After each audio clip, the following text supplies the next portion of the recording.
Dolly was no longer simply a country singer. She was a cultural phenomenon. She crossed into pop. She appeared on television. She became a movie star. And then came 1980's 9 to 5. Dolly starred alongside Jane Fonda and Lily Tomlin, and she wrote the movie's theme song. The song became one of her biggest hits, won 2 Grammys, and earned Dolly an Academy Award nomination. Suddenly, Dolly Parton was everywhere. Music, movies, television, radio, magazines, and she was doing it while remaining unmistakably Dolly. Dolly's acting career included 9 to 5, The Best Little Whorehouse in Texas, Rhinestone, Steel Magnolias, Straight Talk, Joyful Noise, and more. But Steel Magnolias gave audiences another side of Dolly. She wasn't just the funny blonde with the enormous hair. She could act. She could make people laugh. And she could break your heart. Dolly also became a remarkably successful businesswoman. She transformed the theme park operation in her native East Tennessee into Dollywood, creating an attraction that became a major part of the region's tourism economy. And there was something beautiful about that. Dolly didn't leave the mountains behind. She built something there. She brought people to the mountains. But perhaps Dolly's greatest legacy isn't a record. It isn't a movie. It isn't even Dollywood. It may be books. In 1995, Dolly launched the Imagination Library, inspired partly by her father's inability to read or write. The program began in Sevier County, Tennessee, and grew around the world. Children from birth through age 5 receive free age-appropriate books. By 2025, the program had passed 300 million books gifted. Dolly even embraced the nickname, the Book Lady. And she loved it. Because to Dolly, giving a child a book meant giving that child a possibility. A dream. A future. Dolly's philanthropy went far beyond books. She supported education, disaster relief, and medical research. During the COVID-19 pandemic, her foundation contributed $1 million toward research that helped support development of the Moderna vaccine. She also established the My People Fund after devastating wildfires hit the Tennessee communities where she grew up. That's the thing about Dolly. She never seemed to forget what it felt like to need help. And when she became successful, she helped other people. Dolly's trophy case could probably use its own zip code. She won 11 Grammy Awards and received numerous other major honors. She became a member of the Country Music Hall of Fame.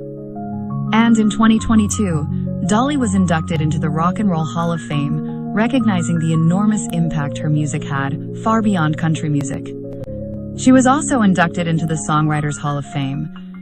And perhaps the most remarkable statistic of all, Dolly wrote more than 3,000 songs. 3,000. Think about writing 3,000 songs. Most songwriters would consider a few dozen a substantial career. Dolly built an entire musical universe. And then there was Dolly's sense of humor. She knew exactly what people thought of her. The hair, the makeup, the clothes, the figure, the accent. And Dolly could laugh about all of it. She understood something very important. You can be glamorous without taking yourself too seriously. And Dolly had some of the best self-deprecating humor in show business. She once joked about her appearance, her wigs, and even her famous figure with the kind of confidence that made people laugh with her rather than at her. She understood the character of Dolly Parton. But underneath the character was a fiercely intelligent businesswoman and songwriter. That's an important part of her story. Dolly's personal life was also remarkable. She married Carl Dean in 1966, and they remained married for nearly 6 decades until his death in 2025. They largely kept their relationship away from the Hollywood spotlight. Dolly once described Carl as somebody who wasn't interested in being a celebrity. And perhaps that's one reason their marriage lasted as long as it did. There was Dolly Parton, the worldwide superstar. And then there was Dolly at home. And now we come to the music. Jolene, I Will Always Love You.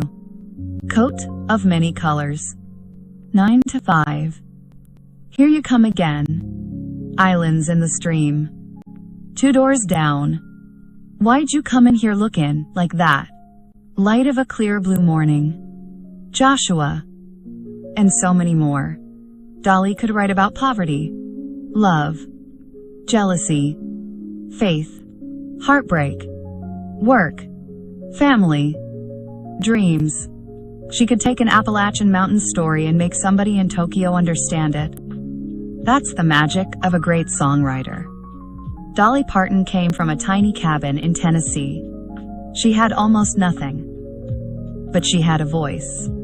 She had determination. And she had a pen. She turned those things into a career that touched generations. She sold more than 100 million records, according to Reuters. She became one of the most recognizable entertainers in the world. But perhaps the greatest compliment isn't the number of records she sold. It's the number of people who feel like they knew her. That's rare. Very rare. Here at Trash Talking Radio, we've said it before. Legends never truly leave us. They live on in the songs, the movies, the stories, the people they inspired, and the memories they gave us. Dolly Parton gave us all of that, and then she gave us something else. She gave us hope. She showed millions of people that where you start doesn't have to determine where you finish. She came from a tiny cabin in the Tennessee mountains and built an empire. She became a superstar without losing the little girl who dreamed of becoming one. She became incredibly wealthy without forgetting what it meant to be poor. She became famous without forgetting the people who helped her get there. And she became a legend without ever acting like she was better than anybody else. That's Dolly. The rhinestones were fun. The hair was unforgettable. The jokes were hilarious. But underneath all of it was a songwriter's heart. And that heart will keep beating every time somebody sings Jolene. Every time somebody hears, I Will Always Love You. Every time somebody puts on 9 to 5 and starts tapping their foot. And every time a child opens a book that arrived in the mailbox because of Dolly Parton. That's a legacy. That's immortality. Dolly, thank you for the music. Thank you for the laughter. Thank you for the movies. Thank you for the books. Thank you for the dreams. And thank you for showing the world that kindness never goes out of style. From all of us here at Trash Talking Radio, rest in peace, Dolly Parton. The mountains will always be home, and the music will always be playing.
Now we got sound. Okay.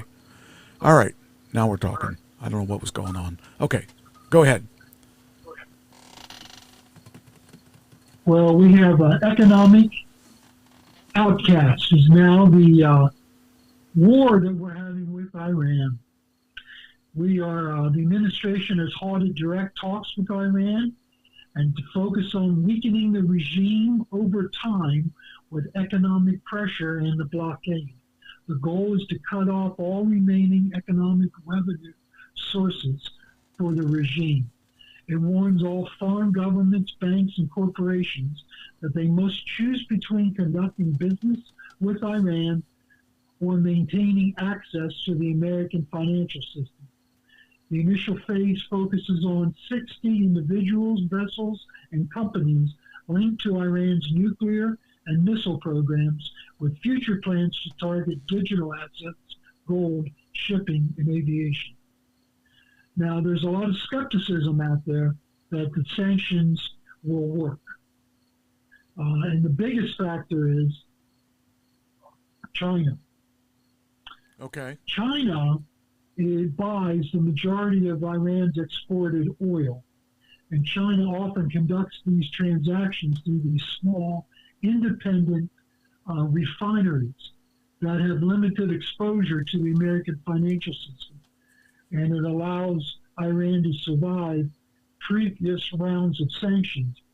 And so China is not in an attitude to work with the United States over this because they need the oil. And regarding whether the U.S. will target Chinese banks, the administration says that the U.S. administration has said that no one is beyond the reach of sanctions, but they prefer to handle these matters through quiet diplomacy. But they say it's unlikely that China will comply with the White House demands, which forces the U.S. to decide to what degree it's willing to engage a conflict with China over this action. Okay. So people have to make a decision now whether they're going to do business with Iran or do business with the United States. And it's a choice. And unless this thing is 100%, it's not going to work. Right. Okay. And there is a high level of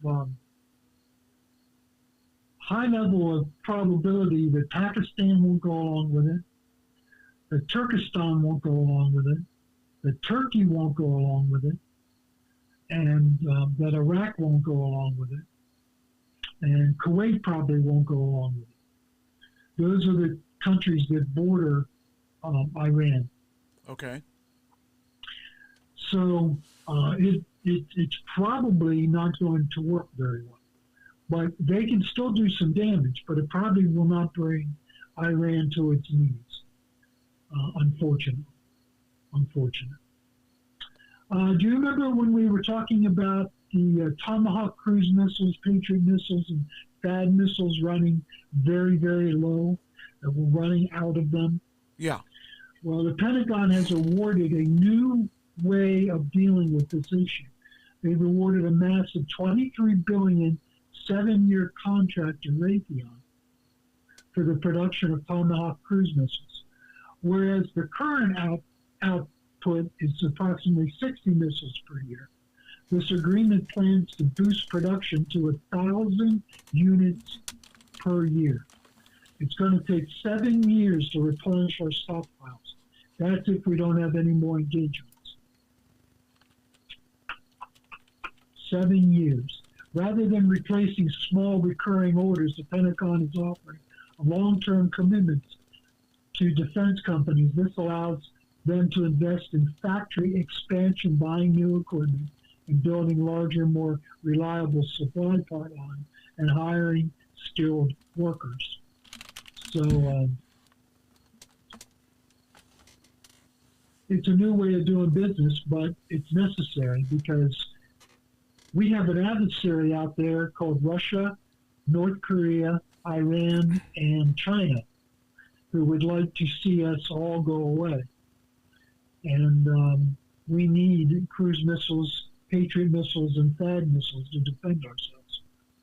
So we'll see. 7 years is going to take 7 years to refill our coffers. Do you think we can stay out of war for 7 years? Jeez. I don't think so. That's scary.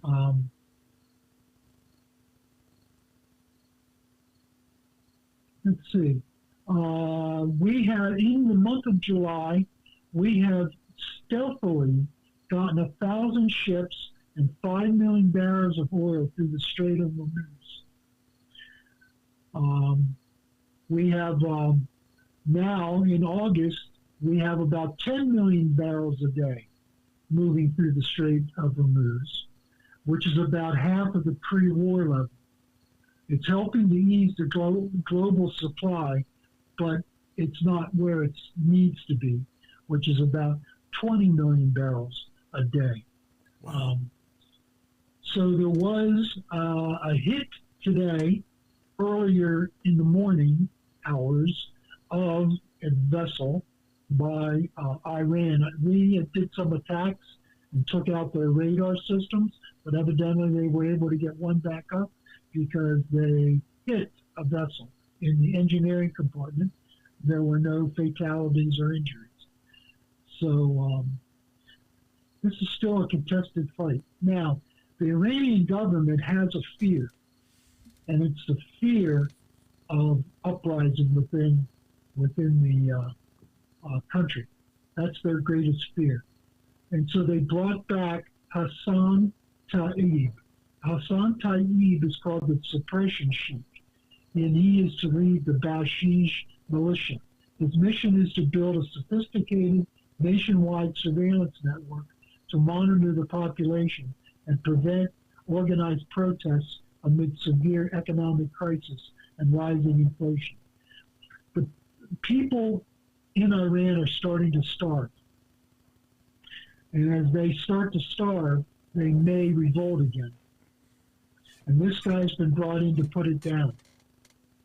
He's specifically to strengthen the government's domestic surveillance and prevent a potential popular uprising. While he was previously removed from his intelligence position due to repeated security failures, his return is focusing on catching Iranian citizens rather than foreign spies. He is tasked with expanding the regime's intelligence network, utilizing new technologies and increasing the number of informants within neighborhoods, workplaces, and mosques to monitor potential opposition and to stop protests before they happen. Okay. Right? So they're going to have these operatives within neighborhoods, universities, workplaces, and mosques. Anybody who sounds suspicious, looks suspicious, is going to be turned in and executed. That's okay. I just don't know how that's going to work. That sounds like it could be dangerous. So, they turn on their own people. This is what Iran is. And the consumer prices have risen 88% in food inflation. Consumer prices have raised 88%, and food inflation has reached 128%. Combined with the damage to infrastructure, it's created conditions that could reignite protests. And the economic campaign that Trump administration is trying to do could erode government legitimacy. And so what they're going to do is they're going to just start killing people. Jeez. Arresting them, torturing them, and killing them to keep the protests down. How would you like to live in Iran? No, thank you. Oh man, it's so weird to think. I mean, we're so spoiled in that we never had to worry about that kind of. Well, not unless you were not white, then you would have to worry about that stuff. But that was in the 60s and 70s. But Man, I would hate to have to live under that kind of rule.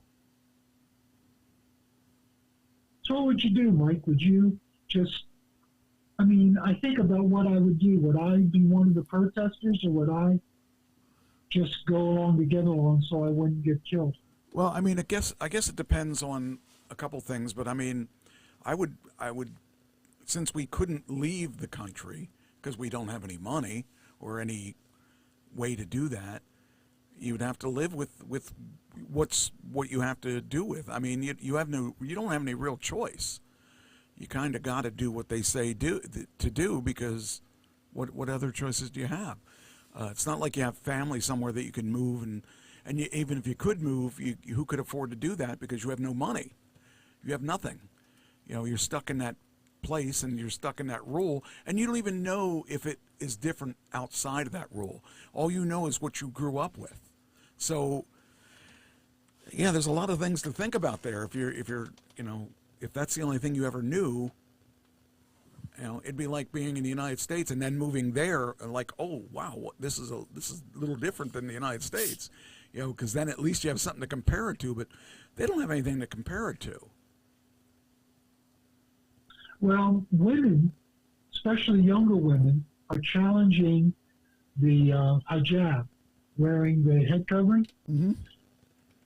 They're not supposed to expose anything but their eyes, their ankles, their hands, their ankles, and their eyes can be exposed. That's it.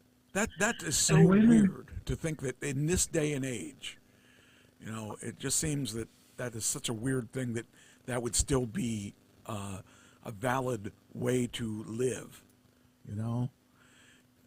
In this day and age, that you would have to worry about what it is. I mean, it's so weird to think about. Well, they're flaunting it, and they're going westernized, and they're walking around the city. I just wonder how long that's going to take until they stomp that out.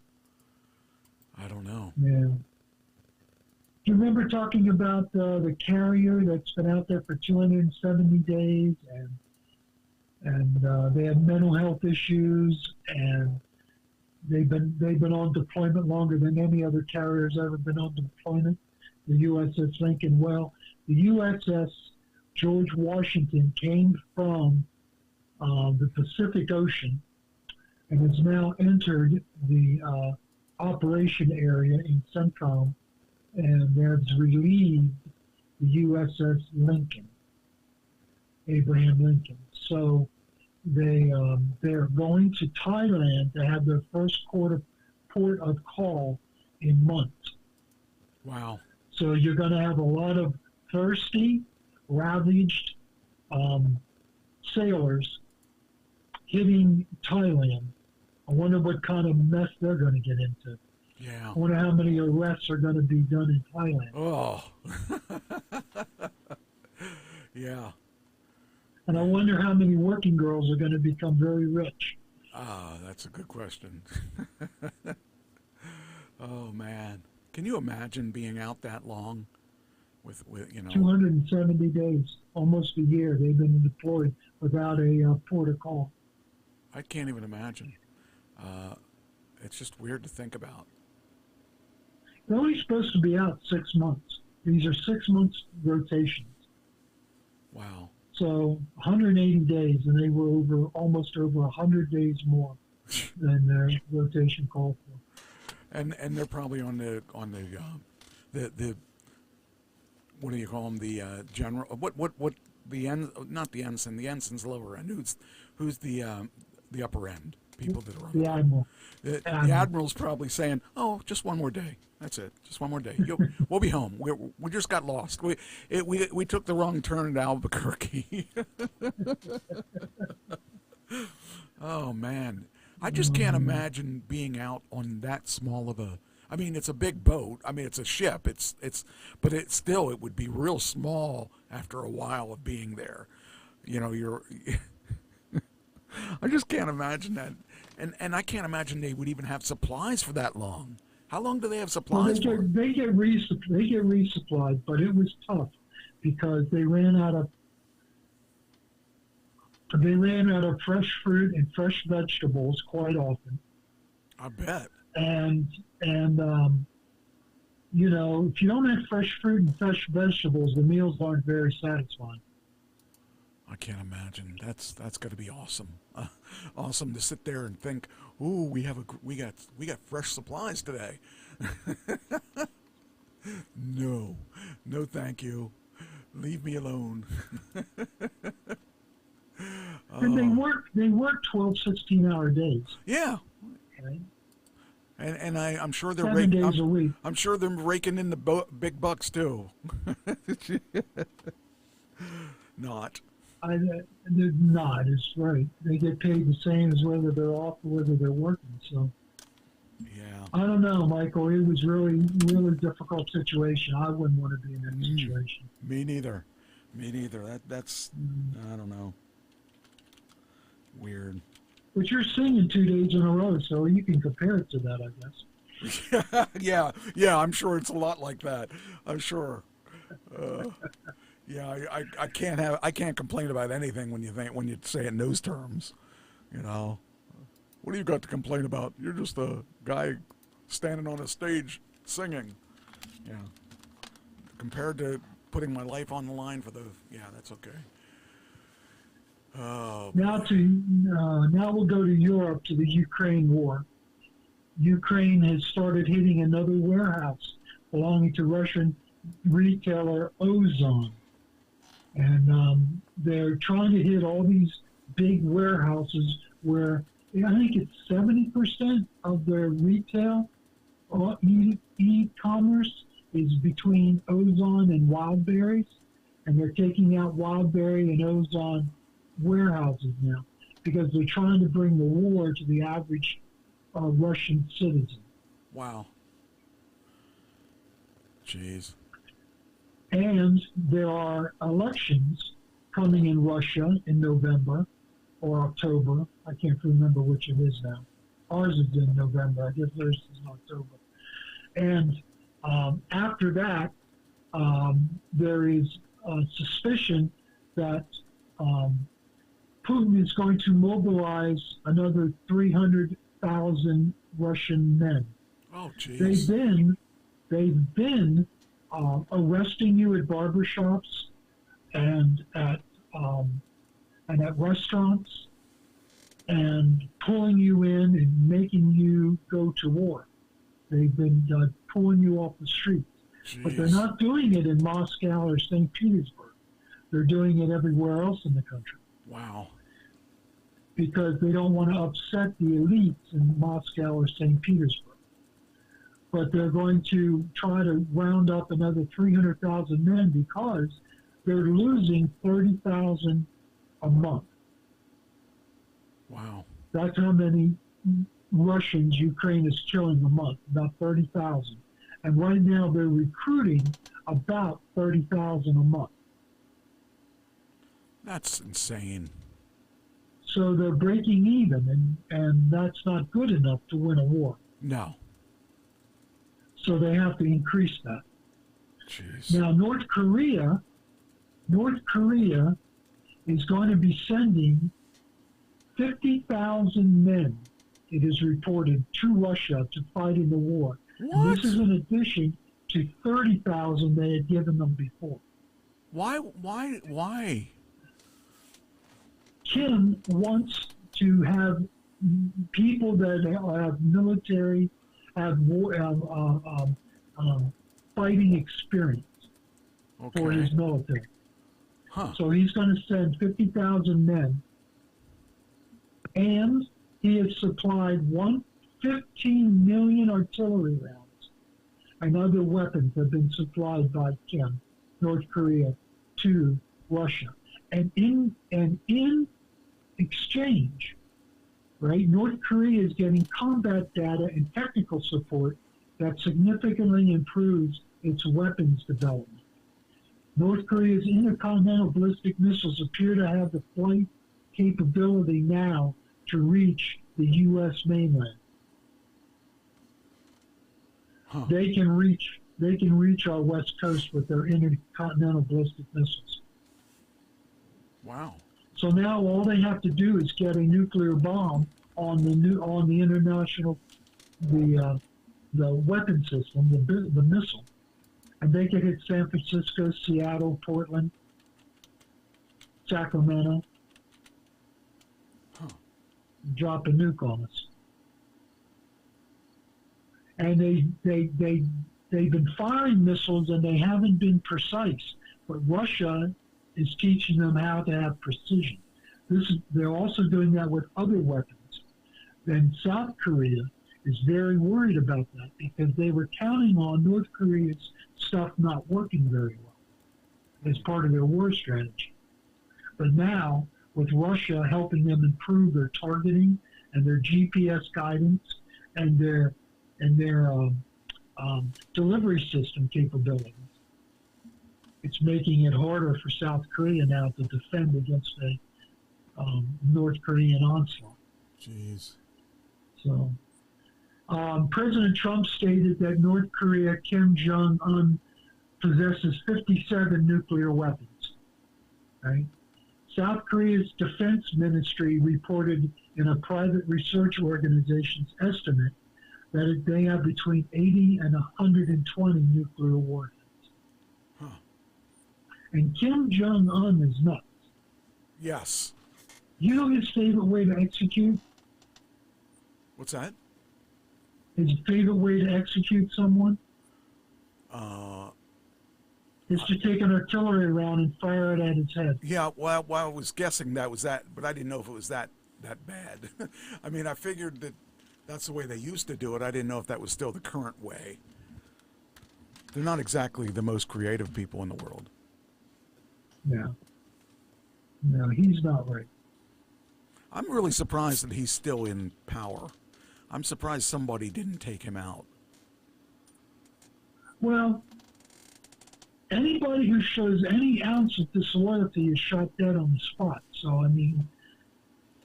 But he's actually doing something that is bizarre. He's making way for his daughter to be head of the country, which is unheard of in that country. It's unheard of. Yes. And his sister has more power than any other woman has ever had in that country. I didn't know that. Yes. Did he have a... His sister can't rule, but... He doesn't have a son, right? No, he doesn't have a daughter. Yeah, I figured that, because that's why he's working on his daughter doing it. Yeah. He could make her a trans, and then he... I guess not. There was a Russian economist named Andrei Kelchpak, and he said that basically warned that Russia cannot win a long war of attrition, arguing that Putin's reliance on the belief that Ukraine and Western allies will eventually collapse is a dangerous illusion. He warned that the Russia's economy is showing signs of structural decline with high interest rates around 14%, a growing budget deficit, and civilian industry entering recession as resources is diverted to the war effort. Guess what he got for saying this? Wow. Fired, and probably he's going to be thrown out the third-story window. Because that's usually what happens to people that get fired in Russia. And they end up committing suicide by force. Yeah, it was their dream job, you know. No, not his dream job.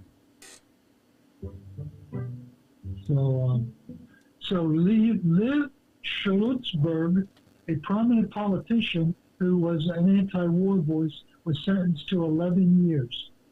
And his party, Yabloko party, was barred from the upcoming preliminary election. So he had a political party, and he was railing against the war, so they put him in jail for 11 years and disbanded his party. Wow.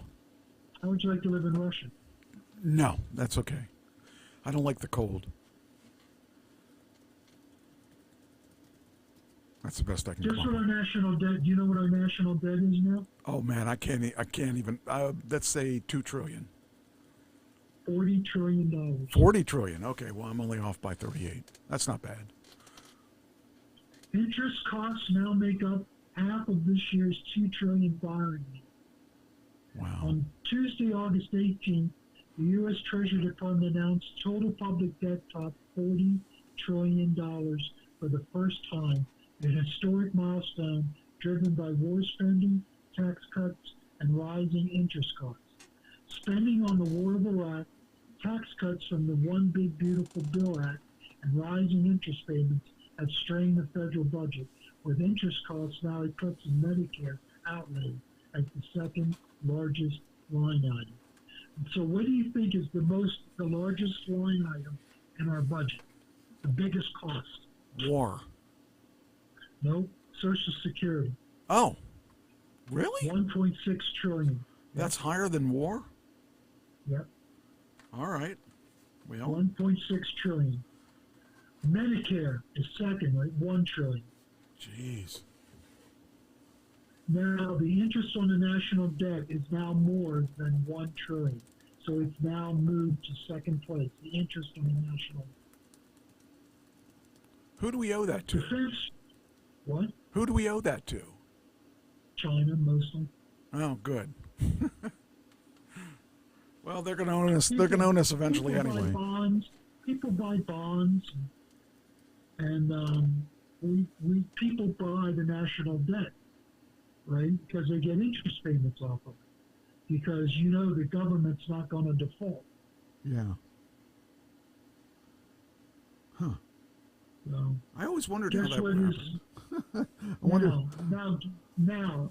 Guess what is in fourth place? In fourth place? I have no idea. Defense spending at Oh, okay. $917 billion for defense spending. Oh, only that? It's only that. At least it's not $1 trillion. And they asked for $1.5 trillion this year. Hmm. Basically, to fund the war and to buy back. They knew that they were hurting in missiles and weapons of war, and stockpiles of war, and so they want to do that $23 billion deal to get more Patriot missiles, THAAD missiles, Tomahawk cruise missiles. Wow. So they didn't get 1.5 trillion, but that's what they asked for. Yeah. So, and then fifth comes in Medicaid. Well, So there's a lot of. Social Security, Medicare, and Medicaid are the top 5 most expensive programs. I'm glad I'm on the radar for that stuff because it won't be around when the kids are It won't be old around. enough. But guess what now? The average cost of a private 4-year college is. Oh man, just of a private one. I would say. Oh man, I don't even know. I'd say 500,000. It's $45,000. Oh, that's not bad. That's the average cost. That's the low Wait, that's per year, right? per year. Oh, okay. I was thinking the 4 years would cost. Harvard is like $150,000 a year. That's really not as bad as I would expect it to be. I mean, you come out with a $500,000 debt. Yeah, that's what I was saying. $600,000 debt. You go to Harvard. Okay, well I was only wrong by the class. You're only wrong by the class. I thought that I figured by now. I mean, Penn State, you're saying, is probably somewhere around 45,000, 50,000 a year. Is that what you're saying? Yeah. The public 4-year is 11.9. That's still a lot. 12,000. That's still a lot of A lot money. of money. When we were going to college. When we were going to college, it was like I don't know, $200 a credit or something, or I don't remember. Yeah. Jeez. Average 2-year public school now is $4,000 a year. Jeez. That's 4 times what we spent. 4 or 5 times what we spent. That's crazy. Well, now, beyond the doubt, this is why people are doubting higher education now. There's 3 reasons. One is 31% cite political bias on campuses. I believe that. Because it's so liberal now. That's because Ken T. Miller is not there. You probably don't remember. Do you remember him? No. The person that ran for student government that didn't exist that we had in there. Oh, didn't exist. That's right. He won. You know, I think I'm going to have to put that in my book that I'm writing too. I need to talk about some of the controversies I was involved in.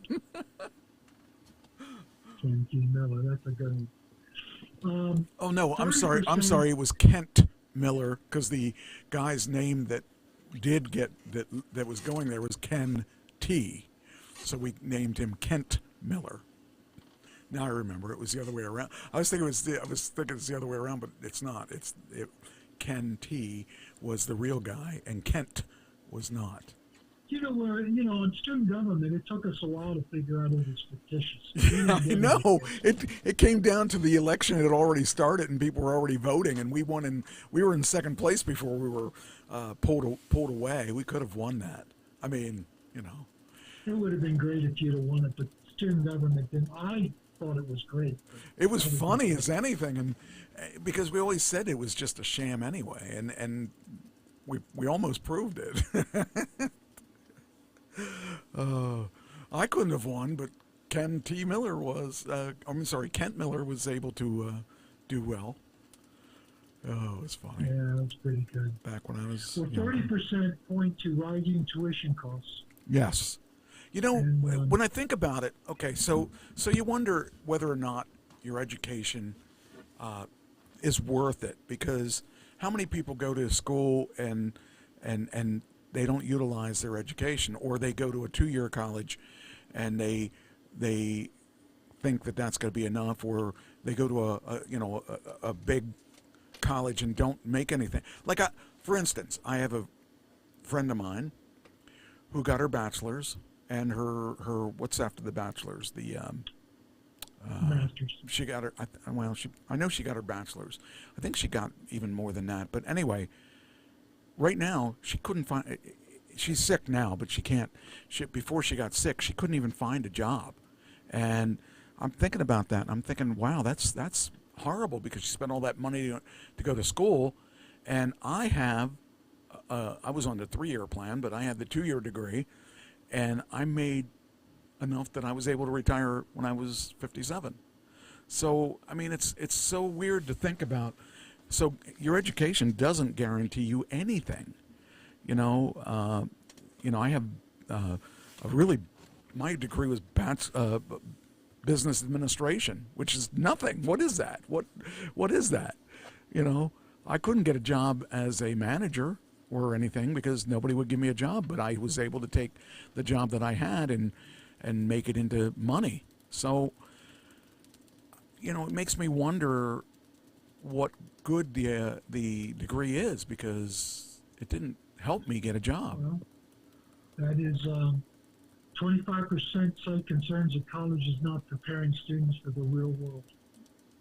Yeah, I think the problem is that it's too diversified in that it doesn't, you're trying to find a job that's going to pay your bills, and as you're going through all this stuff, I don't think it prepared me at all for what my life became. And when you're putting that kind of money into education, you want to think that you're going to make money. I mean, at least if you're a doctor, if you don't make money when you're a doctor, that's your fault. Because that's something you can open a practice. You can become independent if you don't have a job at a hospital, whatever it is. Unless you're a horrible doctor, then But if you're business administration, what the crap is that? What? Well, if you're in business and you're the administrator, it is the degree to have. Right, but what is it? What's an administrator? What I mean, you're not really. It did. I didn't. My degree meant nothing in any place I worked, and I mean, maybe it helped me get a job, but it didn't really. What did I learn in school that was admin? I didn't. Anything that I did, I dialed a phone. They didn't teach me that in school. I talked on the phone. They didn't teach me that in school. That's about the only two skills that I was given ahead of time, because everything I learned pretty much on the job. They told me, this is what we want you to do, and I did it. That was not something I learned in school, and it wouldn't have taken 2 years to learn how to make a phone call or whatever it is that I was supposed to do, because I didn't learn that. So I don't know. I just wonder if maybe education is too diverse and not down to the basics. And I guess that's what I'm saying is that, if you go to be a doctor, they're not going to teach you a heart transplant if you're not going in that field. But if you're going to business, for me, I started out in tech stuff, and that was not because of school. The tech stuff was stuff I learned at home, and I got the job as a tech person. Then I got tech sales, where I was both tech and sales, and at the end I was just mostly sales, but I still did a lot of stuff with tech. And if I didn't know tech, I couldn't do that job. But many people did do that job without any tech experience, but I don't know. I don't think they were that successful with it. I think that it would be better if they taught people how to do sales, and that should be one of the requirements for business administration. Or maybe maybe teaching someone paperwork for how to do the forms or whatever it is, but none of that. I never learned any of that stuff. In fact, I don't even know what I learned. I took statistics. Well, okay, that didn't really. I'd never used it in my life. I think they need to refine classes like that, or stuff like that. AI in college education. Colleges now prepare students for AI-driven world, Mike. It is an AI-driven world. There's nothing you can't do without there's nothing you can't learn without, there's nothing you can't learn with AI. And I've learned a lot of stuff through AI. And I'm not artistic. I can't draw, but AI can do that for me if I tell it what I want. It's really, AI's really collapsed a lot of businesses, or collapsed a lot of jobs, because people that, AI does a good job of it. I mean, I think overall, and it's still refining and we're still learning, but I don't even know where we're going to go with this. I mean, what's going to happen to jobs? I mean, my job, I thought was going to go away, because when I started there was no web. I mean, we didn't have a website, and they hedged against being on the web because they were afraid people would steal our information. But now everybody does websites, and everybody is somehow related to the web, and so how? I mean, we don't have a need for as many people because it's all been streamlined, and that's what I think is an issue. Is that where do you go from here? Where do you we've technology has taken away a lot of businesses, taken away a lot of needs for employees, and so there's a lot of people out there that are in their 30s or so, or 40s, maybe 30s, at least 30s, that don't know how they're going to survive. I mean, I was lucky that I was able to put enough money together that I can survive for the rest of my life, but I'd hate to have to do that now. Someone says, if you could be 30 years younger or 20 years younger, would you take that? No. Because I'd be floundering like everybody else.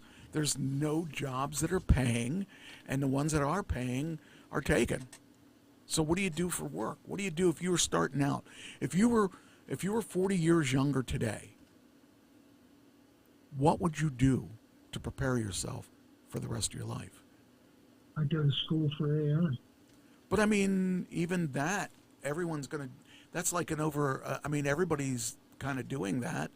I don't know. I don't know what I would do, because as confused as I am with the way things are, with robots coming, and even if robots are coming, that eliminates a lot of labor jobs. Think about it. If we have a robot digging a ditch, if we have a robot cleaning the floors, who's going to, well, the janitor is not needed anymore. We have a robot to sweep the floors and mop the floors and do this and that. And he's only going to cost us $30,000 for life. Not for a year, for life. Or whatever it is, whatever that price is. If you get an AI robot to fix things, what do we need a mechanic for? You know, I mean, you know, when I think about this, the more I think about it, the more weird it seems, but we don't need people. The robots are going to take care of everything. And if the robots don't, then the aliens will come and take us away, because they need to probe people. Nearly half of American adults, 46%, think AI will reduce the value of a college degree in the next 5 years. Yes, absolutely. I don't even think it'll take 5 years. But yeah, probably 5 to 10 years, yeah. Students feel that 69% of students worry AI will make it harder for them to find a job after graduation. Absolutely. Not just AI, but technology. Technology as a whole, because think about it. When we were getting out of school, there wasn't even cell phones. I mean, there were, but they were really expensive. But there weren't even there. But you know, door-to-door salespeople are gone. Outside salespeople are pretty much gone too, and all the there's a lot of jobs that are gone. And I keep thinking about this and going back to the same thing. You know, what if I were a kid coming out of college? First off, what would I go to college for? AI is possibilities, but you know, AI what? AI, because I mean, I guess it doesn't really matter. But I mean, I don't know what I would do. I don't know how I would live, because it just. Well, here's something here.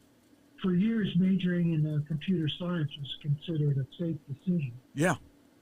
For job prospects, but now AI does coding for you. Yeah, I mean, all that stuff is, you know, I did a website. I did my acting website in probably 15 minutes after that, and that includes includes refining it.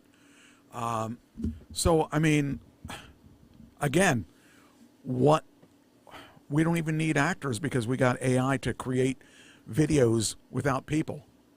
I mean, there's so much that is messed up with this. We're putting ourselves, the more we find these things to do, the more we're putting ourselves out of work. So I'm kind of glad that I'm going to be checking out before it gets too much, because I don't know what I would do if I couldn't have worked all my life and been where I am now. It's a different world out there. Well, nearly 80 schools across the country now offer majors tied to AI. Yeah. And an additional 100 schools are offering it as a concentration or a minor. In 2020, only 4 schools in the country had anything related to AI. Now, they're also moving to 3-year programs, a 90-credit bachelor's degree instead of 120.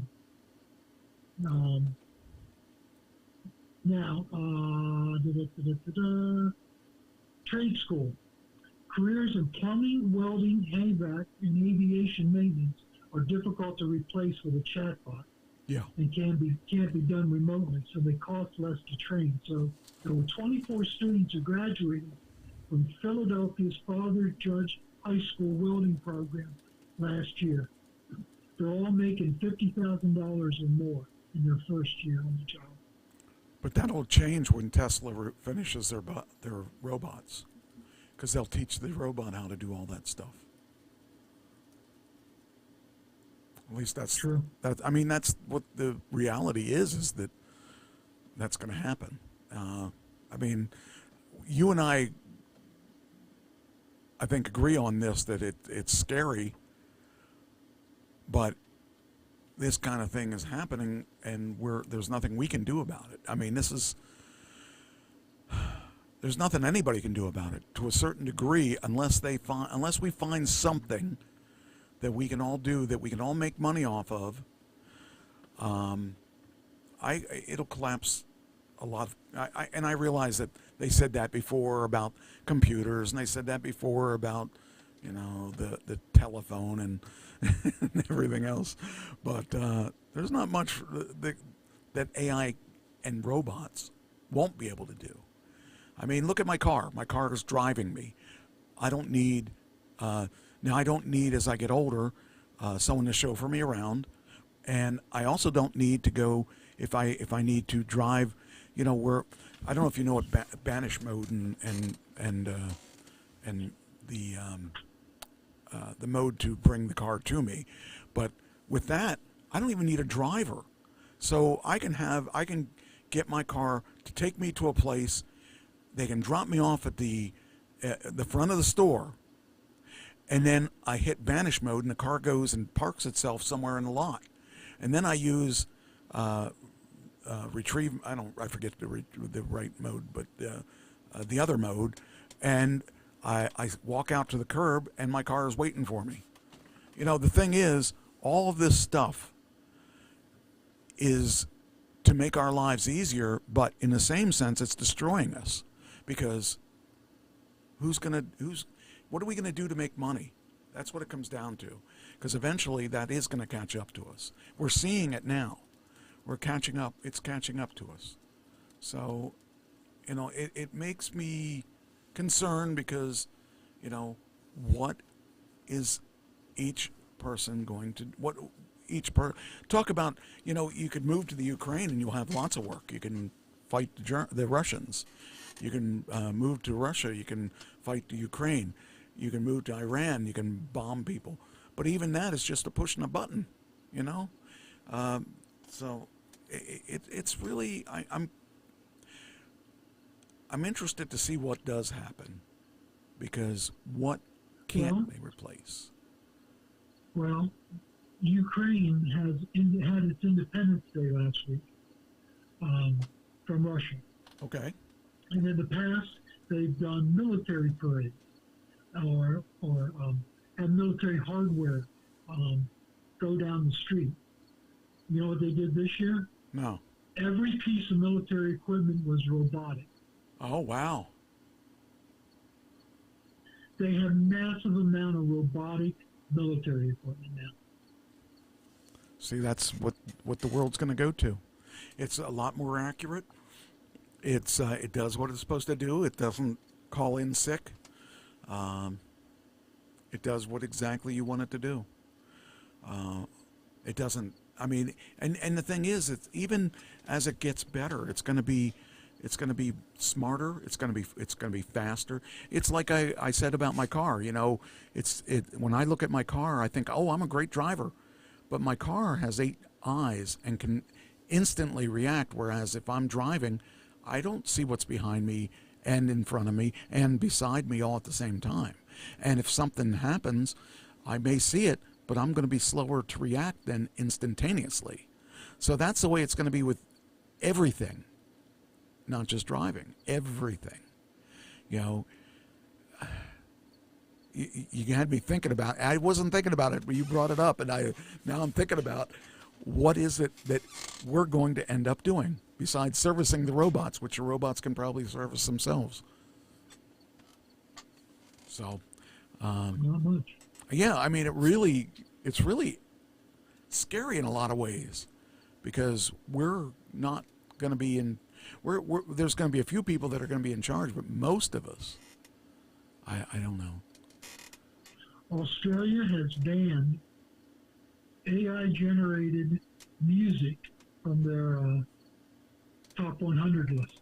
Okay, well, I'm good with that. Songs. I'm good with that. Now they're allowing partial AI-generated music but the majority of it has to be human. Right.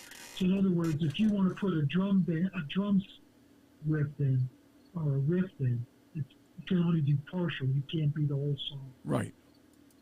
Well, that's good. I mean, that's the thing. A lot of the things, a lot of the old rap music was just stealing other people's grooves and put it in your song. So what's the difference between that and an AI generated thing? You know, stealing or letting a computer create it and taking credit for it. I mean, that song that that we used for Frank Beard's R.I.P.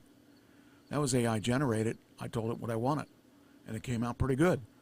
It sounded like a ZZ Top song, but it isn't.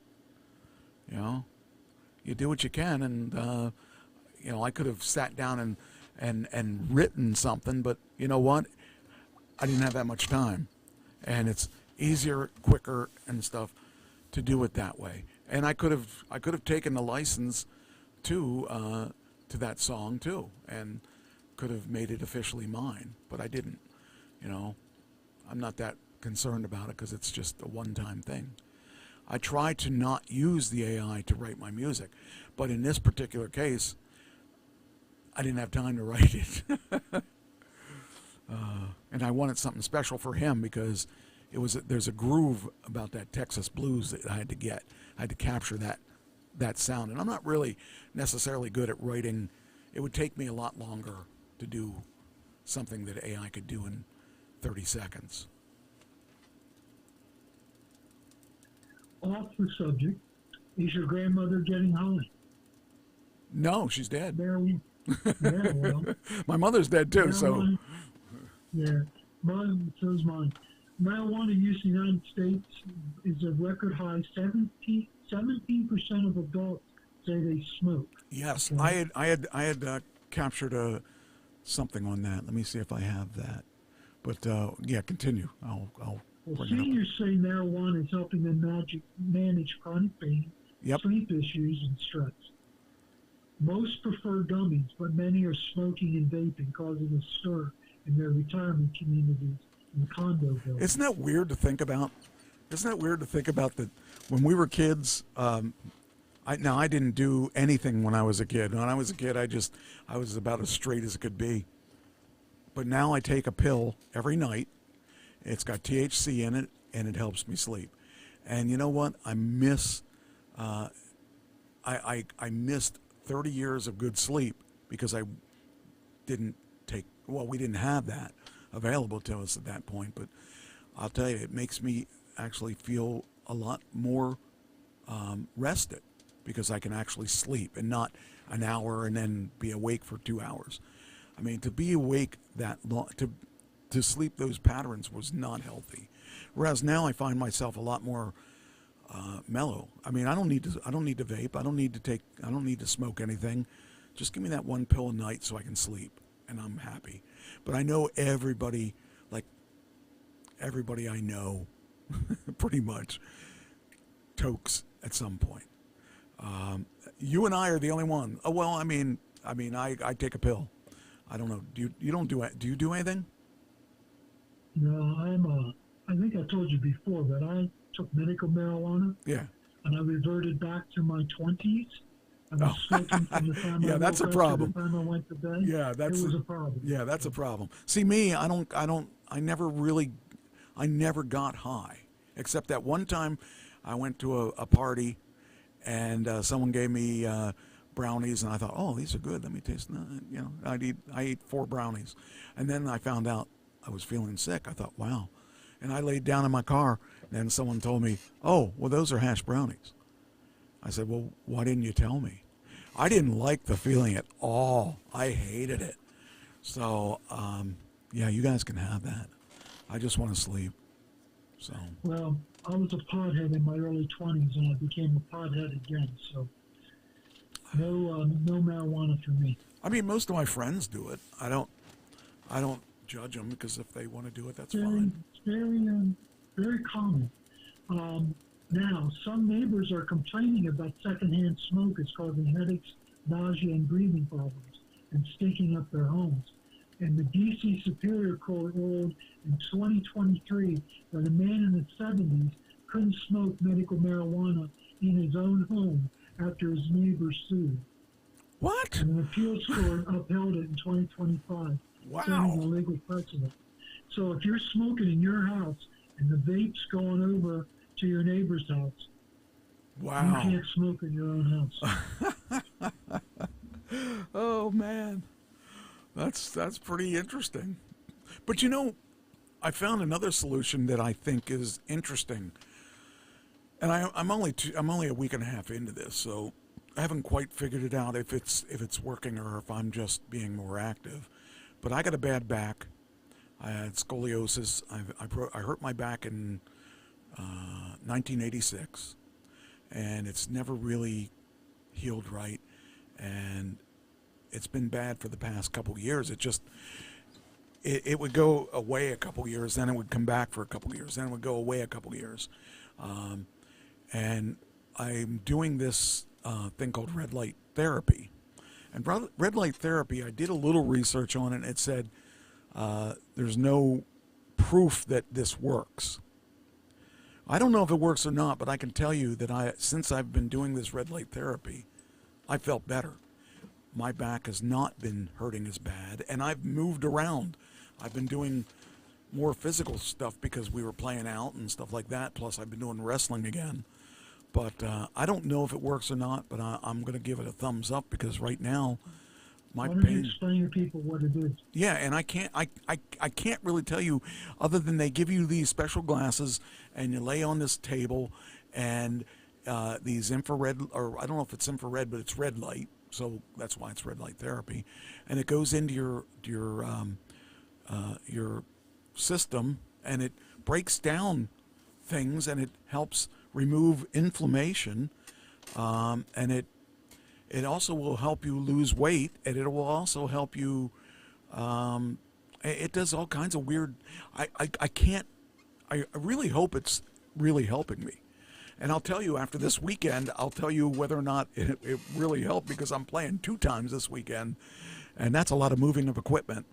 So I'll tell you Saturday or Sunday if it really made a difference, because if Saturday or Sunday I can't move or if Saturday Sunday I'm jumping and skipping and doing all kinds of things and cutting the grass, and I'll tell you that it helps. But you know, it seems to be helping, and I really hope it is. I really hope that I mean, I don't really want to, I don't care if I lose more weight, because I mean, I'm happy at my weight, but if the inflammation goes down, yeah, I'm in. Oh, it also helps hair growth.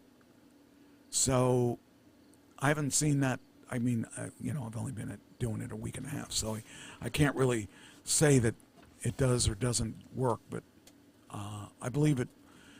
I believe I feel better. So that's one thing I can tell you. And is it covered by insurance? No. No, it is not. I wish it was. I'm on a program by a guy that was the chiropractor for the Eagles. He has a practice now where he does chiropractic stuff, plus he does this stuff here with the red light therapy. I believe it has potential to work. I would hope that it works, especially since the amount of money that I spent was pretty hefty. But Christine and I are both doing it, and she feels better too. So I want to say that it seems to be working.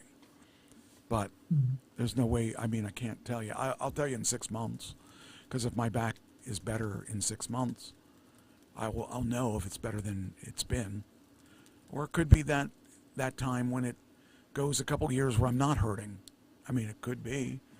I don't know. I want to believe that it's working, and I went in with skepticism. So, you know, we'll see if it works or not, but I hope it does. So, but on this cannabis thing, this is just a funny thing.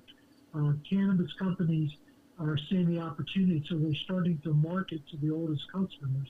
And the number one brand right now is Senior Moments. Oh, of course. Oh, okay. That's funny. That is actually funny. Senior Moments. You know, the thing is, the people of today, the kids of today, should be thankful for us, our generation. Because our generation broke the stereotype. And even though I wasn't part of the breaking of the stereotype, it was our generation that pushed through and got it legal and stuff like that. So, I don't know. I think that it's interesting to see. I haven't been able to quit my meds yet, my real meds, my official meds yet. But I think if this keeps going like it's going, I'll be off my other meds shortly, and that will be that'll be real good because I've been on those meds for probably 20 years. I'd say 16, 17, probably 18 years I've been on those other meds, the Percocets and stuff. And if I can get off those, then I'll be taking nothing. That'll be crazy.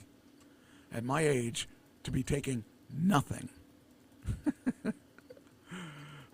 Because I know some people are taking handfuls of pills, and I'm not. I didn't even take aspirin until I was 40. So, or, pain relieving medicine. I took nothing. And it's kind of funny to see what people take. I mean, people take those pill things Monday through Friday or Sunday through Saturday, and they're usually full. I don't need one of those. I know what I take. It's easy. One pill. That's it. I know exactly what I can take. So, I don't know.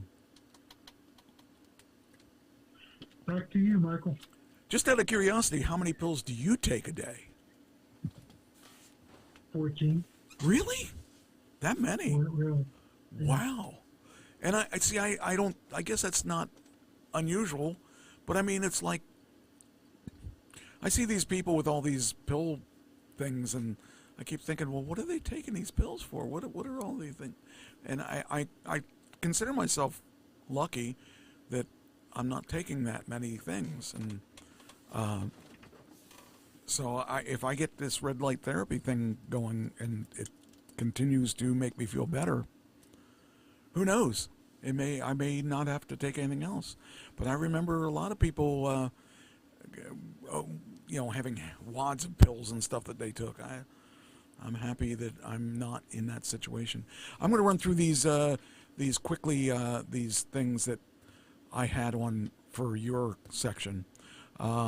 Blueprints behind the blueprints, a look at the Trump 250-foot Trumpful arc. What the crap is he building now? What do we need this arc? Proposed neoclassical granite monument takes inspiration from Paris's famous Arc de Triomphe. What the crap? It's to enter Washington, D.C. Yeah, I mean, do we really need this? Is there any purpose for that? I mean, really? There's no purpose. There's no purpose. Like, I see that, I'm thinking, what is he doing? Why do we need this stuff? We're already in debt. We should be like looking at ways to conserve rather than spend. I don't know.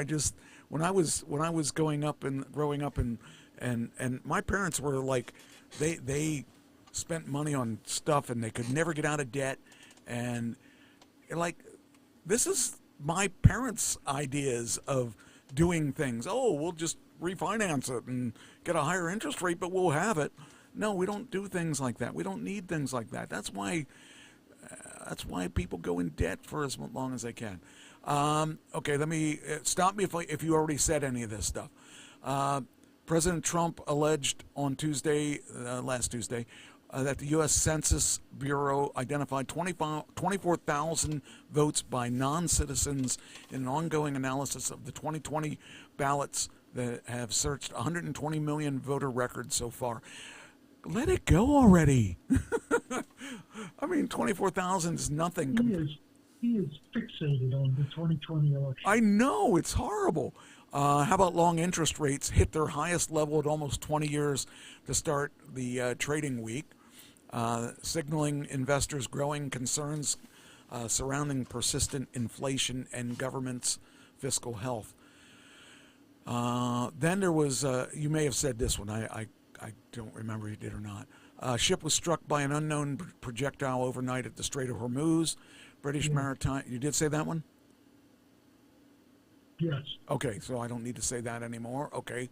I was trying to fix the computer while you were talking, so I missed some of the stuff. Okay. Did you mention the tariffs in Canada? No, I did not. I did not bring that up. Okay. So Trump is trying to get a 50% tariff from Canadian imports for, it says for 3 days? Was that only 3 days? No, in 3 days. Oh, in imports. Oh, okay. Well, it does say, enact for, okay.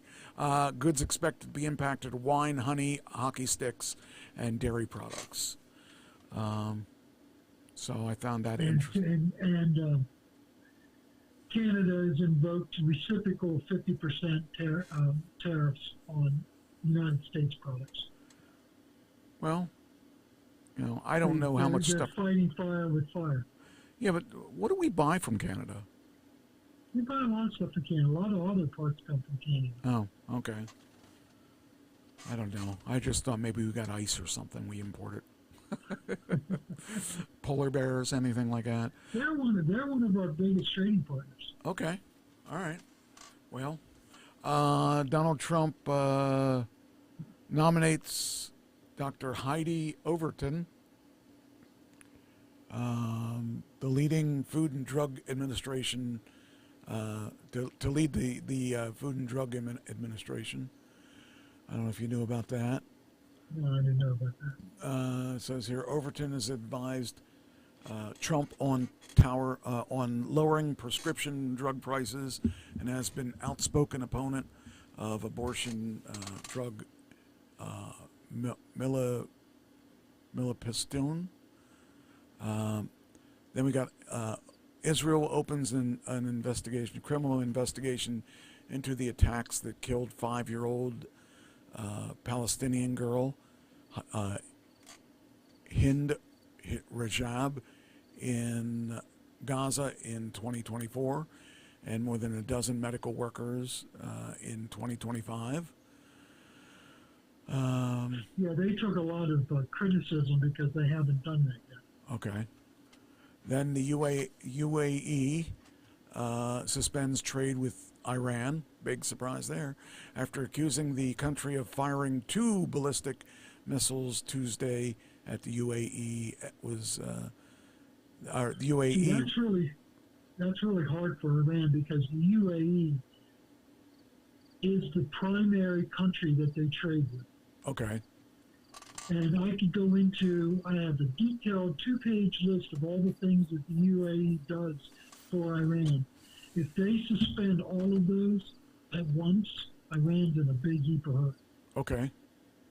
Interesting. Then we got, let's see here. U.S. invites a U.S. scholar, and then they detain them. You couldn't get me to go to China if you paid me to, because I don't trust any of them. But officially designated an American scholar is wrongfully detained in China after he travels there at the Chinese government's own invitation, escalating diplomatic tensions just weeks before President Xi Jinping scheduled for the White House visit on September 24th. The scholar was detained at the airport despite official invitation. So what in the world's that all about? The left hand doesn't know what the right hand's doing? Yeah, I think there's I mean, it seems kind of bizarre. It says for 48 hours his family had no idea if he was alive. A U.S. scholar flew to China on a valid visa, then vanished for 2 days. Now the State Department says he was wrongfully detained. China calls it espionage. This sounds like something out of James Bond. So that's kind of scary. I wouldn't want to go there. I mean, just weird. Boat capsizes. Captain was taken by ice. Jeez. Oh, man. Boat captain facing federal charges after a deadly capsizing near the Statue of Liberty that killed a young mother and her infant daughter is now in federal immigration custody. Authorities confirmed that this week. The detention adds another layer to the case, highlighting illegal charter operations and immigration enforcement. So we have these guys that have a boat, but they're not legally in the country. Why? Oh, man. It was Manuel Ernesto Hernandez Umana, 46, piloted a Yamaha AR-210 carrying 14 people when it capsized in New York Harbor. Why is he way up here? I mean, I guess he's illegal in all ways. He's not like trying to break into the country. I guess he's here illegally, so that's the only thing I could think about that. But that's strange. But what a way to get caught. Then we got Ukraine. You might have already said this. Ukraine launched more than 600 drones at Moscow earlier last week. Yeah. Did you talk about that? Okay, so I can skip that. No, I didn't. You can talk about it. Oh. Okay. Okay. Here we go. Ukraine targets Moscow with a huge drone strike. Now, how big are these drones? They can be as big as a car. Okay, all right. Bigger than a car. I wondered about that because every time I think of a drone, I think of like one of those drones you buy that, has 15 minutes of airtime and then it comes down and you have to recharge it for 3 hours. I had no idea how big it really was.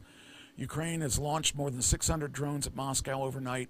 The Russian capital's mayor said Tuesday, calling it one of the largest long-range Ukrainian assaults on the Moscow region since the war began.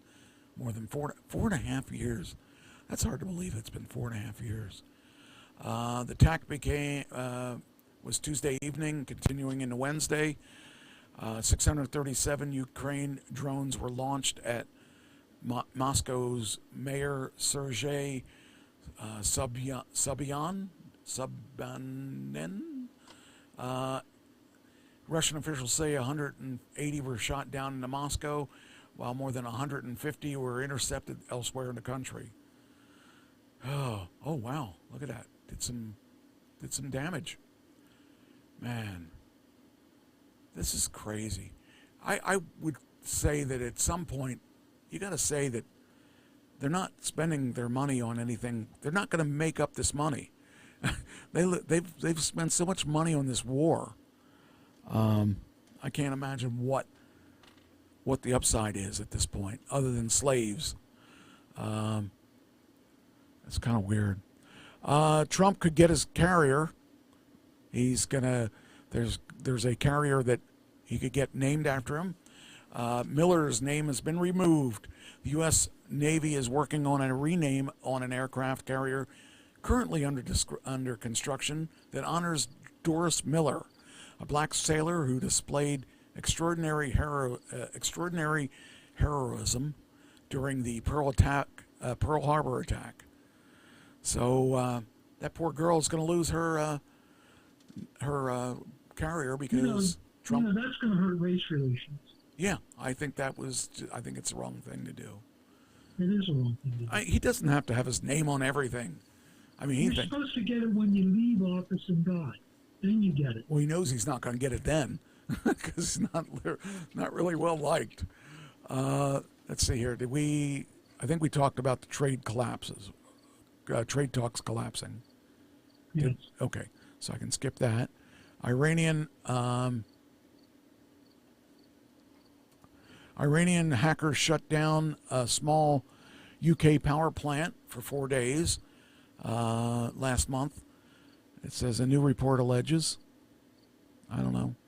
Well, they're also attacking industrial control systems, specifically Siemens S7 programmable logic controllers.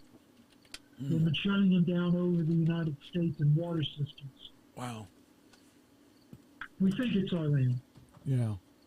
We think. And then I have the U.S. is expected to announce new sanctions against Iran as war focuses on economic isolation. You may have talked about that.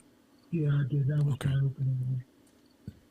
Then we got President Trump made his first public comments since. Oh, this is the Canada thing, so we can skip that. Trump is asking federal judge to reject the BBC's attempt to subpoena 3 members of his family as part of the discovery in his defamation lawsuit against a British broadcaster. See, defamation. I hate defamation. Yeah. See, you know, he needs to fight back on some things, and other things he needs to let go. Right. That's the thing. Somebody defames you, just let it go. Yeah.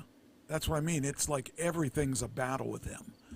All right. Then it says United States and Iran are digging in on their positions during the Hormuz Strait standoff. Did you talk about that? Yeah. Okay. Ukrainian President Volodymyr Zelensky said holding elections during the war with Russia would destroy their country. I don't know if you talked about that. Yeah, this is why. There's 600,000 Ukrainians in other countries right now that flood the country. Also, they have martial law in their constitution says you can't have an election while you're under martial law. Ah. They've been under martial law for 4.5 years. Okay. And 57% of the country, let me have this. Okay. 57% of the country doesn't want to have elections. Okay. While we're in a state of war, so. All right. And then we got Ukrainian, Zelensky said, oh, wait, that's what I was just talking the Chinese party is using its new ethnic unity law and the, what's that say? Familiar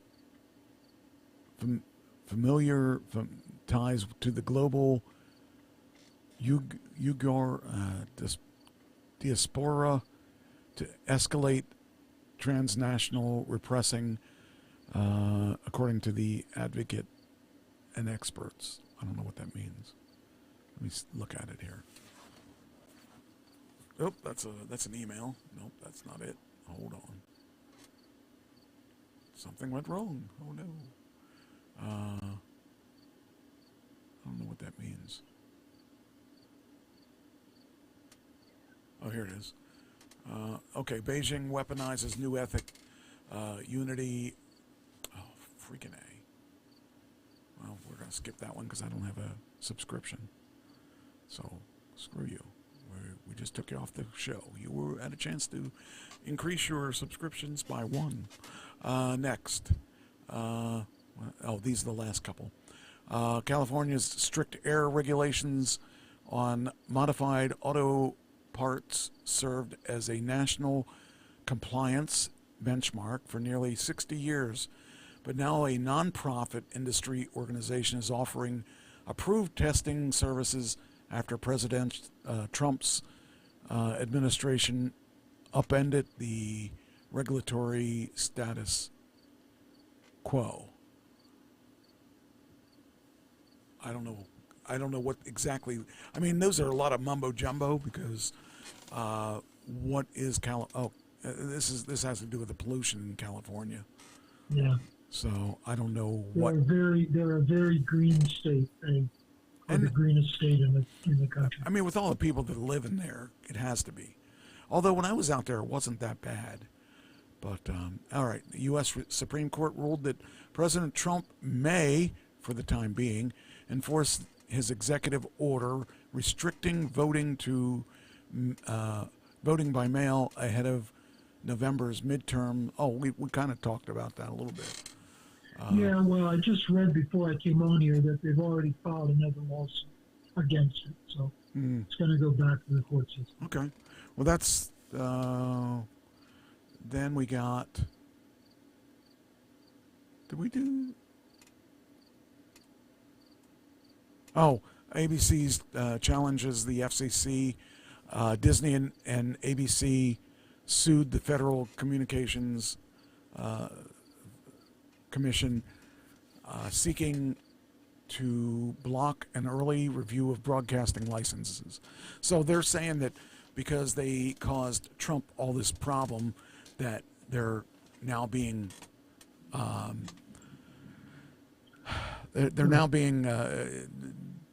treated wrong. It's all because The View is considered to be a news program. Yeah, I get and my never news. They never bring on a liberal. That's why I listen to the news on there too. Yeah, I think they're very credible hosts. Okay, and then you were talking about AI, so I have a couple AI, one AI at least. Oh, before you go to AI, one thing. Did you hear that Iran put out a $10 million reward if someone kills Barron? Really? Why would they care about Trump's son? Why care about Barron? What a waste of a bullet. I give him $10 to leave him alone. They hate Trump. They hate Trump. Yeah, they must. Okay.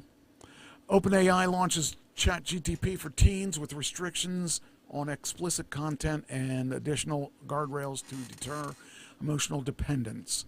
Again, I talked about this last week. You got to take care of your own. You know, don't expect the government to take care of this. This is stupid. And then a multi-state trial against social media Meta began this week with the company facing a $1.4 trillion in penalties. The first, I mean, that's just, to me, that's just ridiculous. But that's... Well, a whistleblower said that Mark Zuckerberg is only pretending to care about children's safety. He's going to testify that he's heard things that Zuckerberg has said in the privacy of the offices of Meta. Well, I just really hate that parents still expect others to take care of their kids. All right, now we'll go into the fun news. Well, almost fun. Here we go. TikTok agrees to pay $400 million settlement with the Justice Department over allegations it violated the Children's Online Privacy Protection Act. That's a lot of children. $400 million. Wow. So, yeah. This is actually pretty good. This is interesting. You're diabetic, right? Or are you? Yes, I am. Okay, you'll find this interesting. Researchers discovered a compound that boosts metabolism. Metabolism? How do you pronounce that word? Metabolism. Metabolism. That's it. And lowers cholesterol production without loss of muscle mass, and it could lead to alternatives to GLP-1 drugs. That looks interesting to me. You know, the more drugs that are in our system, the worse it is. But if someone can, you know, lower the cholesterol without loss of muscle mass, and it's an alternative GLP-1, I mean, I think that would be a cool thing. So, just to let you know that. Now I got to be careful because I only got a half hour yet. Now I got a lot of stuff. Okay, let me see here. All right, charter. Okay, let's go up to. Well, this is entertainment. This is upcoming releases, upcoming movies. This is the one that makes me really think it's going to be a good movie. Coyote versus Acme, being released this week. Would you go to see that? You mean Wile E. Coyote? Yes. Yeah, I would go see that. I would actually go see that. I think that would be really cool. That's coming out the 28th. Also, The Dog Stars is coming out the 28th. I don't know what that is. Idiots is coming out the 28th. That must be about politics. Onslaught and Practical Magic 2, Oasis, Don't Look Back in Anger, and The Uprising are all coming out. But when I saw Coyote versus Acme, I thought that's going to be a cool movie. But then again, that's our generation. So, all right, Bret Michaels canceled his 2026 shows after kidney stone surgery. So that's, if you were planning on seeing him, you're not going to see him, at least not till the end of the year. This is exciting to me. A common drug offers new hope to people with severe hair loss.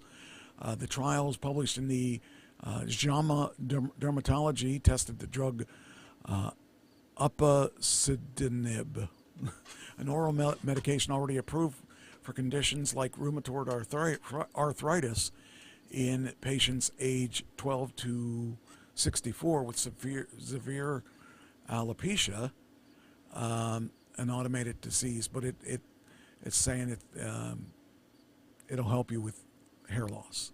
So that's kind of interesting.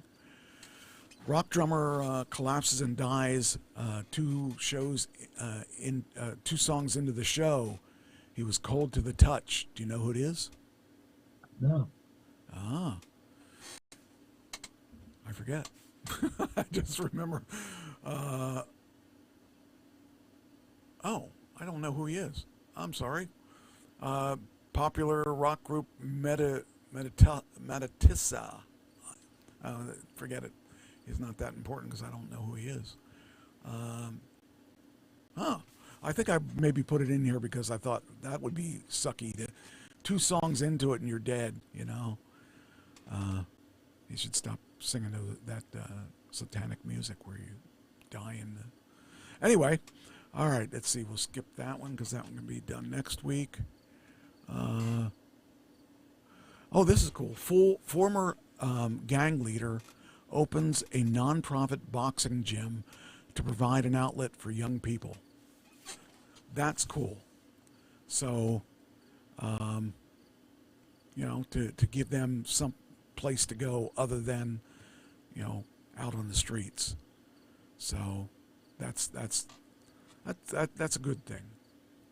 So I saw that and I thought that was neat. That's in, I don't know where. I think he's in, where is he? It says here that he was former gang leader Derek Brown founded the nonprofit in 2009 to provide young people with a third place he never had. So instead of the streets or home, gives them another place to go. That's a good thing. So it says growing up in North Lawndale, he lived 4 blocks from a community center that he wished he could have visited more regularly. A membership cost too much for his family, and he would have had to walk through 3 different gang territories. So this guy's trying to give people a better choice. So I thought that was kind of cool.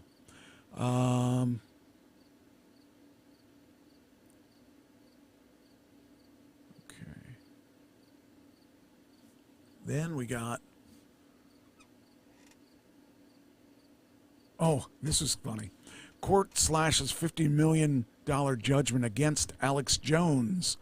Court of Appeals yesterday reduced the punitive damages against Jones over his claim that the 2012 Sandy Hook school shooting was a hoax to $1.5 million. The court ruled that the 2 parents who sued failed to show sufficient evidence that the harassment was stemming from his claims justifying exceeding the state's $750 million or $750,000 damages cap by the per the defendant. So he went from $50 million down to $1.5 million. So, yeah, still. And he also lost his InfoWars stuff and all that stuff. So I'm okay with that. He's still ruined. Does he? I haven't heard that name in a long time. So. Well, that's what I mean. He's ruined. You'll probably never hear his name again. I hope not. Mayor Bass backs Paramount WD settlement. WBD, Warner Brothers. Continued uncertainty is not a good thing for workers. It's not good for production and not good for the future of the industry. Los Angeles Mayor Karen Bass has changed her tone on the proposed merger between Paramount and Warner Brothers. The mayor, who's running for re-election next year, previously opposed the $111 billion unless it avoided loss of jobs.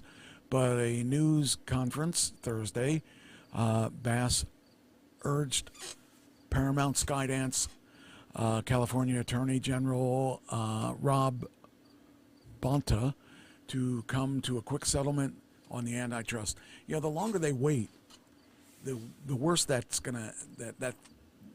company has to survive. So, I think they should just let's just do it. Let's just get it over with. I'm tired of talking about it every week, but there's always something going on, and it's always there. So, 232 275 pounds of meth seized. It's twice deported.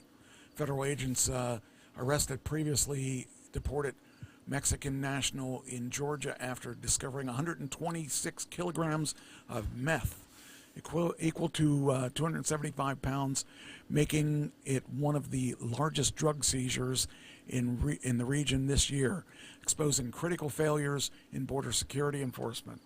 Repeat offender with an extensive criminal history. At least you got someone that knows what they're doing, because he's always in trouble.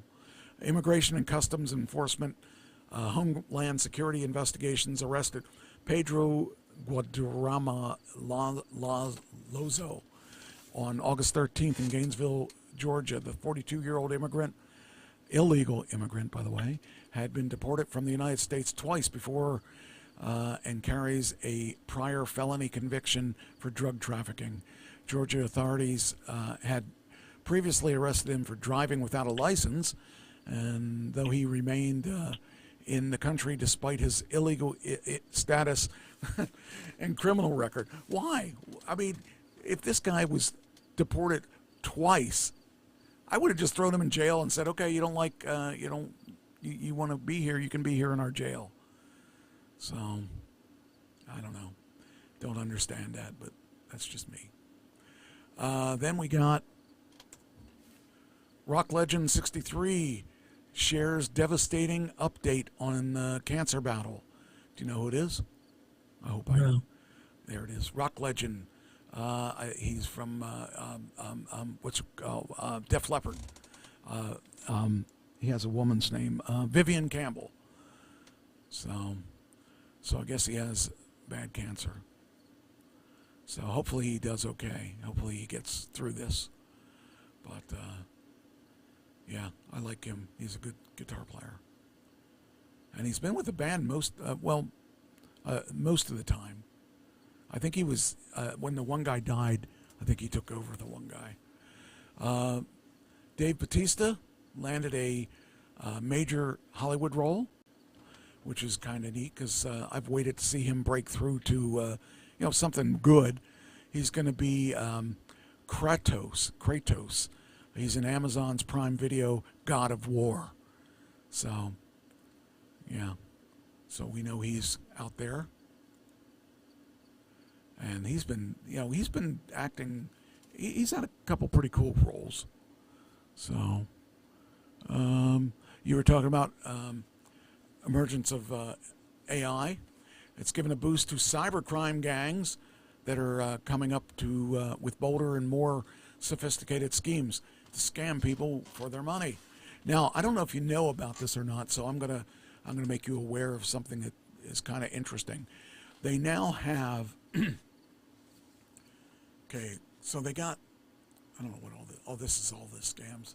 This one scam I saw recently, and it was really this one guy named Kit Boga on on YouTube, who is a guy that goes after scammers.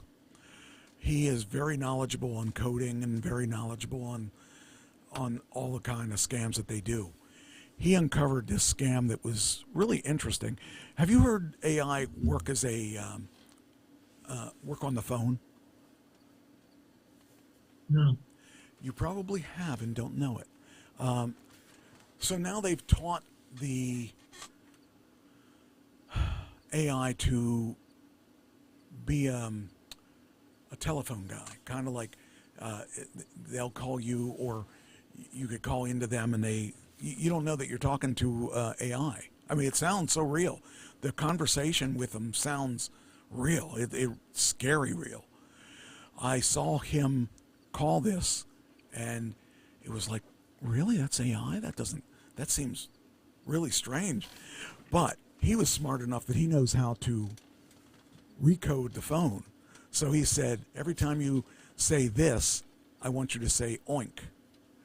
And every time you say oink, I want you to say oink again. And it was just funny because the person would, or the AI would say, like you would say, how you doing?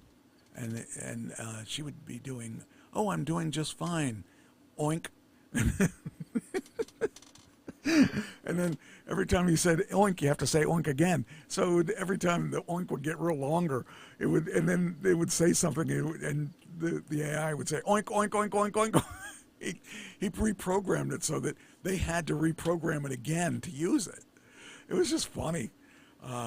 If you never saw Kit Boga, search for Kit Boga. I watched him when I was working.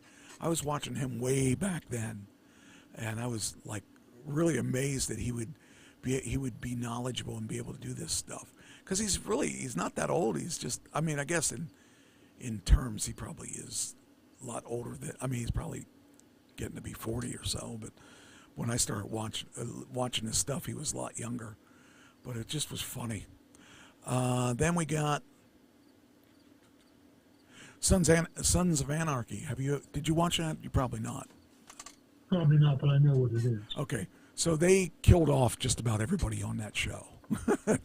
But they're going to be getting back together again, and they're going to be on TV again, but they're not going to be Sons of Anarchy. They're going to be, I don't know what they're going to do. I haven't quite understood what they're going to do, but they're going to have them in a series again. But they're not going to be those characters from Sons of Anarchy. So whatever it is they're going to do together. I liked Sons of Anarchy. I mean, it was kind of controversial the way the topics and stuff, but it was a good show. I liked the show a lot. All right, then we got. Oh, no, I'll leave that for next week because it doesn't have any time stamping. So Paramount's demanding that the states suing to block the deal for Warner Brothers.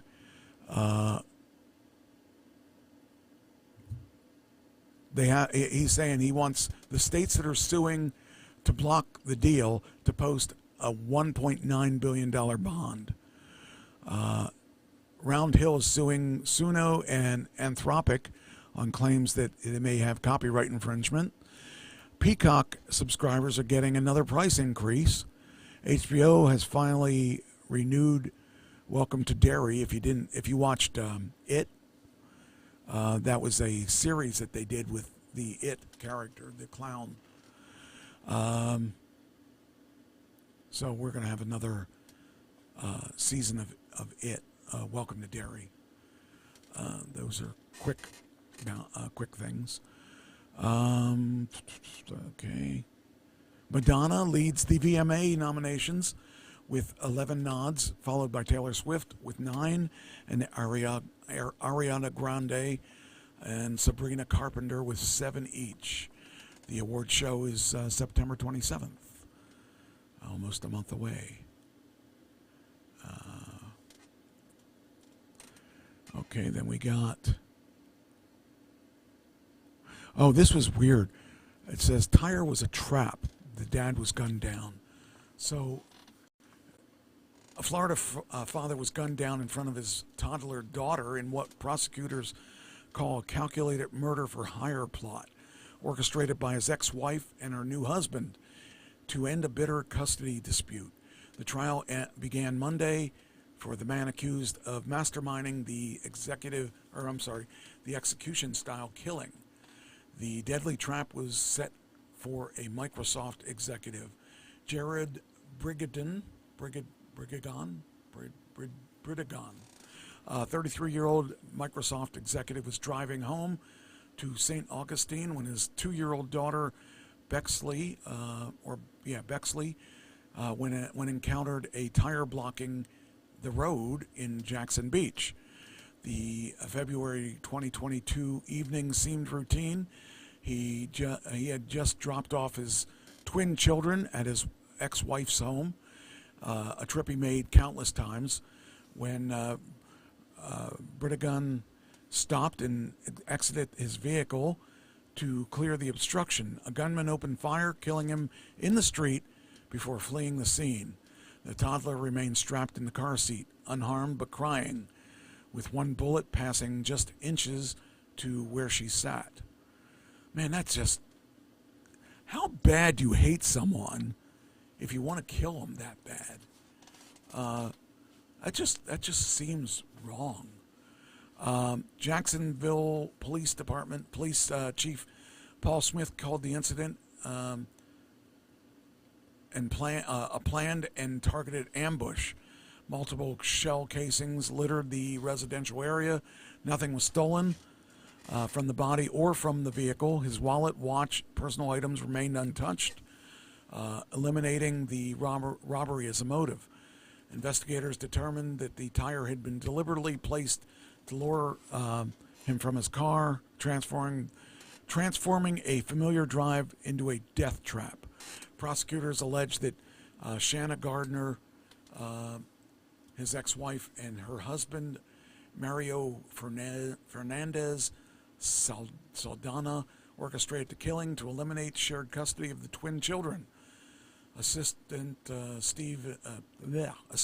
State Attorney Christina Simak Stifler told jurors the killer was a stranger to Brigidon, but the murder was deeply personal.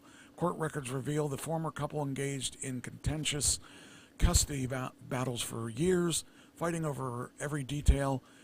Gardner's father reportedly offered to pay Brigidon to disappear, according to the court documents. Friend testified that Fernandez Saldana once claimed he had killed people before, and Gardner suggested her husband could take care of Brigidon without knowing.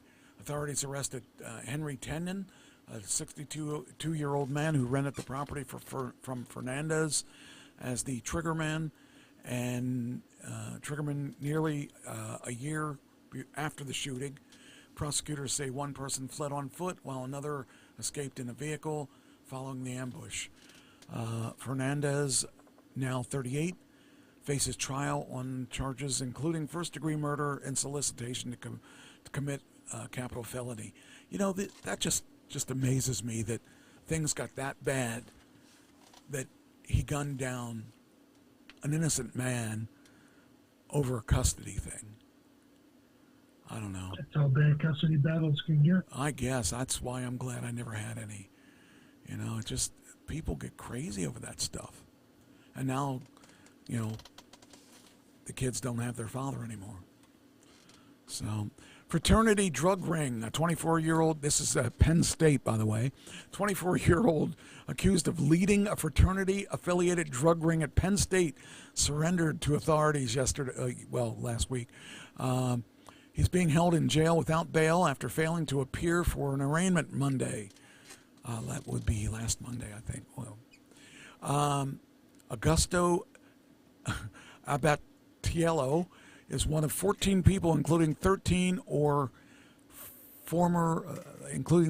current or former students charged with connection with the illegal drug ring.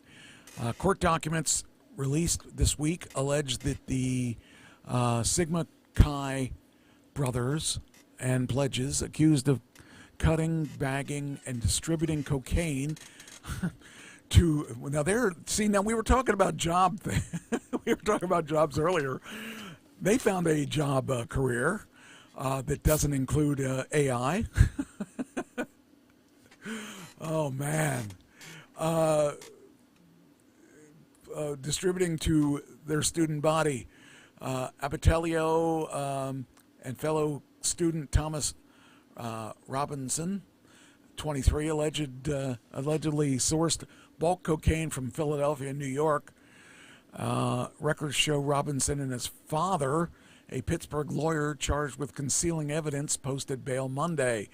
In 2020, prosecutors charged several current and former UNC Chapel Hill and Duke University and Appalachian State University students in connection with a drug ring that graduated with an estimated $1.5 million in sales. Those kids probably didn't have any any school bills. See, I applaud them because they paid for their schooling. Unbelievable. I think it's really wild because who would have thought? The one thing they forgot to take was the course on how not to get caught. But Yeah.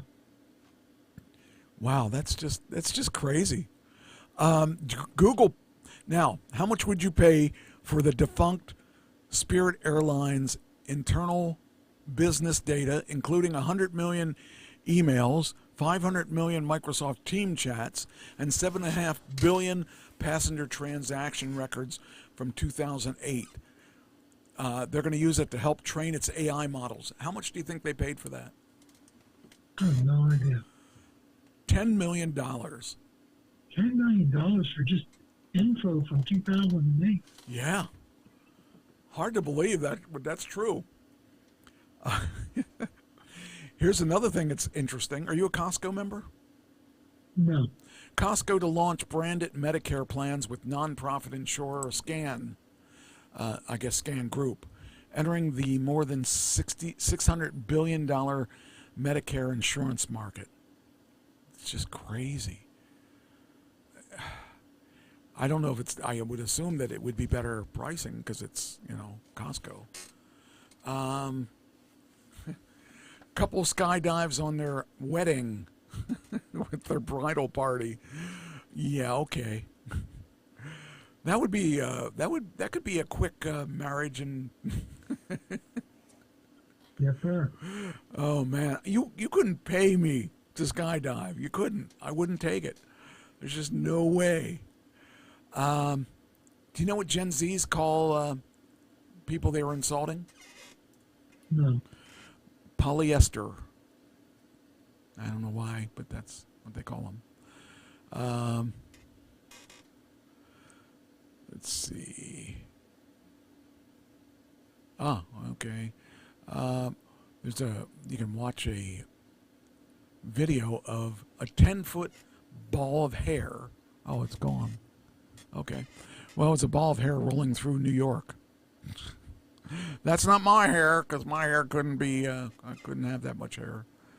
So, let's see. Okay, we did that.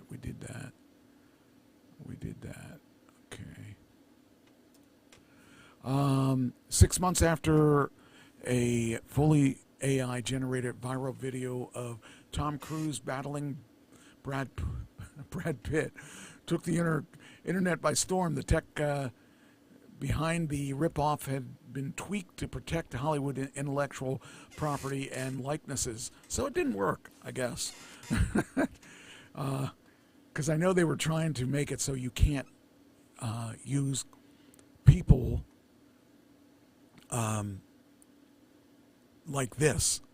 So, like Brad Pitt fighting Tom Cruise. But apparently it didn't work.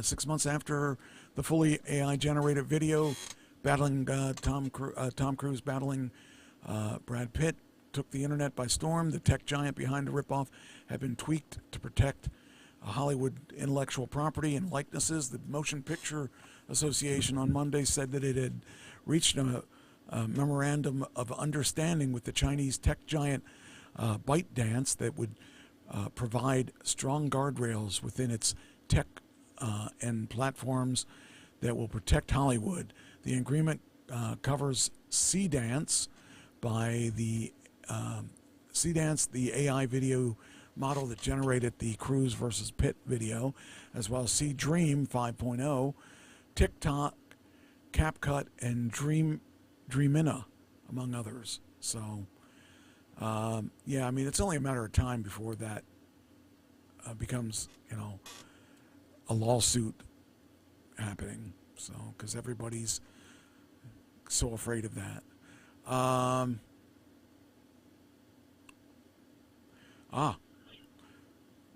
Yeah, here we go. Poll finds that American drinking remains at an all-time low.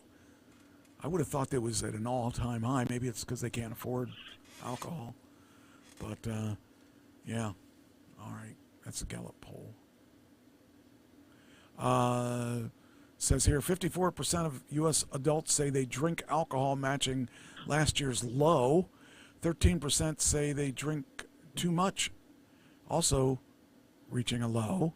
17% of Americans have submitted non-alcoholic beverages for, they've substituted non-alcoholic beverages. See, I never really thought that alcohol tasted well. It's an acquired taste. Yeah, well, I mean, why would you acquire a taste? I don't know. The share of Americans who say they drink alcohol remains at a steady low 54% for the second consecutive year, the lowest reading in Gallup's trend dating back to 1939. So, yeah, here's the poll. So at this point, 1975, it was an all-time high, where 70% of people said they use alcohol. Self-reported drinking fell over the past 3 years from 62 in 2023 to 58, which is really strange. You would think that when we were all locked in, we would be drinking a lot more, because what else can you do while you're locked in your house? So, but I guess that didn't happen. 51% of U.S. adults now believe drinking 1 or 2 alcoholic beverages a day is bad for one's health. And in 2001, 27% considered moderate drinking bad for one's health. 22% said it was good for you, and 46% said it made no difference. So there you go. You got the information on how, what people thought.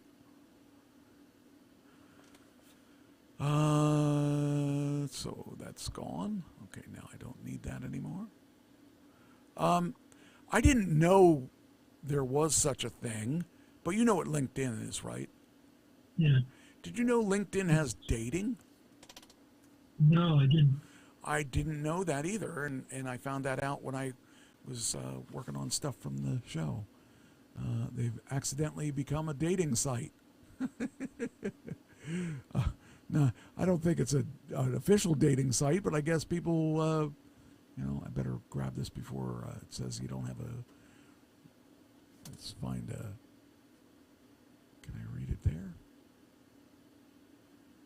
Here it is. So it says, it does have a description. That's. When Rachel Wong saw a connection request pop up on her LinkedIn request, she didn't know what to think. An alum of her then workplace, Sam Salchuk, noted that they likely had mutual friends and colleagues. He'd love to grab a coffee. He also admitted, apologetic, that he'd first seen her on Tinder. Was this a date? Tired of endless roulette on online datings? More people are looking for love on LinkedIn. I never would have even thought about looking there. Because, most of the time people are, doing whatever they do in LinkedIn. I never really found LinkedIn to be anything valuable to me. But, I don't know. That's my opinion. So I guess if I was looking for someone, LinkedIn, you could find out a lot about that person just by going on to LinkedIn. That's more than you're going to find on a dating site, because someone that's looking for dates aren't going to necessarily put everything they need on there. So I kind of think that would be interesting strategy. So I guess that would be, I don't know. What do you think? I think you find out more on LinkedIn than you would. You have more chance of it being honest. I mean, either one. Well, I was going to say either one. You probably lie, because I was just thinking about LinkedIn, because a lot of people probably lie about what they did so that they could find a better job. But I don't know. I just found it interesting that people would. I mean, it makes sense. You could find someone that does things that you probably would be into doing. So I don't know. I'm fortunately not needing to do that. Okay.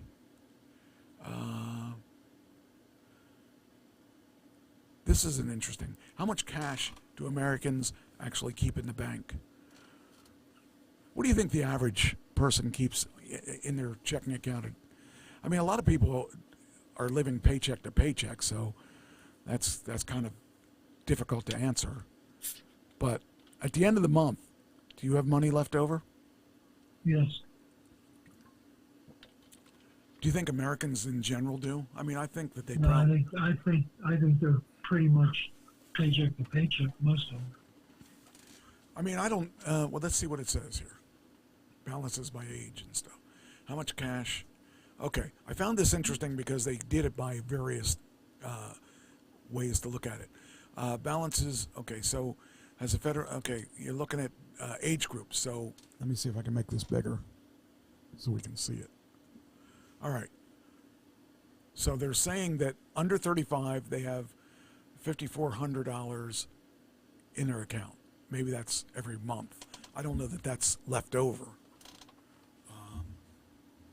Average balances. Okay, including checking, savings, money market, brokerage, cash accounts, as well as prepaid debit cards.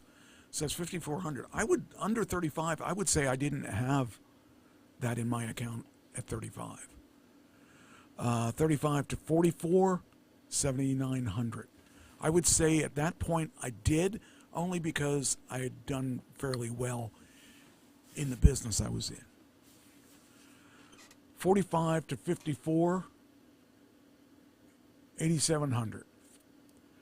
55 to 64, 8,000. 65 to 74, 13,000. And then 75 or older, 10,000.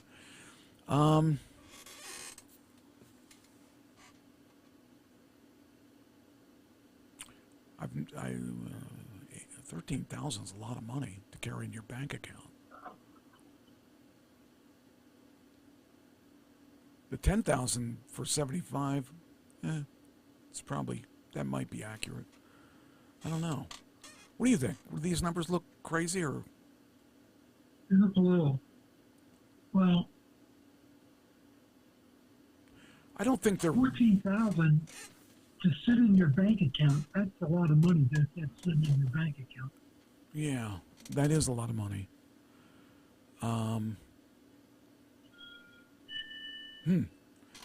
Yeah, that's it. That I find that seems a little unrealistic. Here's the median. Oh, gotta go the other way. The median by household type: single with children, 2,400.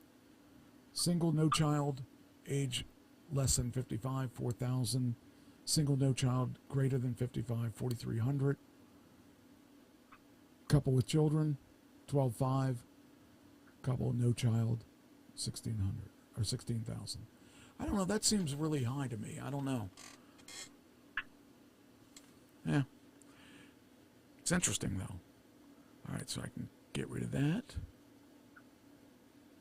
Do you know there's a new Halloween treat this year for Hershey's Chocolate Factory, or Hershey Chocolate, or whatever? No. Do you know what it is? No, I have no idea. It's not candy. Come on, hurry up. Open up. Open up. There we go. It's a healthier snack. So they have replaced the candy with, where's that? I forget what it was. Oh, here it is. Hershey's is broadening the Halloween offerings with savoring snacks like popcorn, cheese puffs, and pretzels. Oh, okay. Instead of chocolate. So that's interesting for a chocolate company to do that. So I found that kind of different. And I never would have seen them in anything other than chocolate, because that's all we've ever seen them do. So it's just kind of interesting. Okay, let's see what else we got here. I know we're wrapping it up here. I did that already.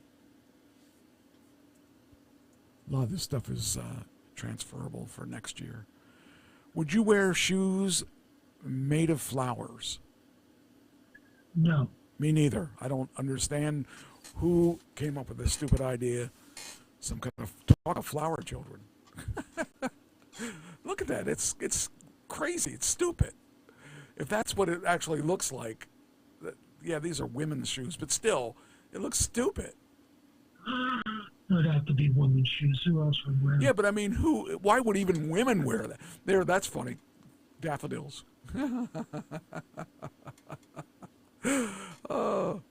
That one looks like it needs the lawnmower. Weeds. I just can't imagine anybody in their right mind. Of course, that's probably the most important part, the right mind. So I just think it's funny. And this is good for next week. This one here, a chart of U.S. jobs projected to shrink the fastest over the next decade, but we'll wait for that because that's not a time-sensitive one.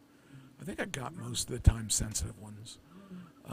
Did you know that in 1962, the U.S. detonated a nuclear weapon in space?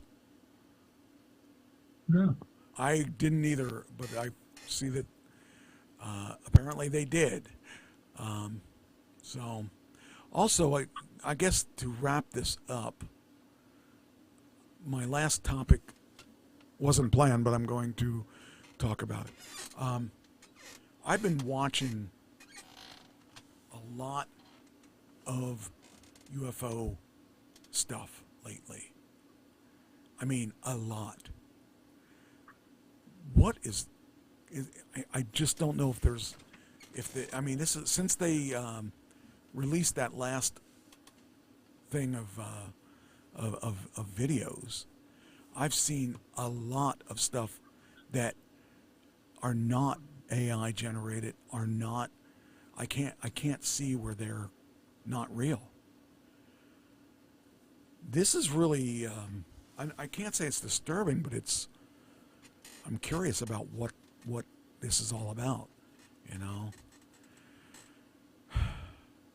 I'm hoping that that we're not going to be attacked by these same ships. So, but it does concern me a little bit. Some of them are so detailed.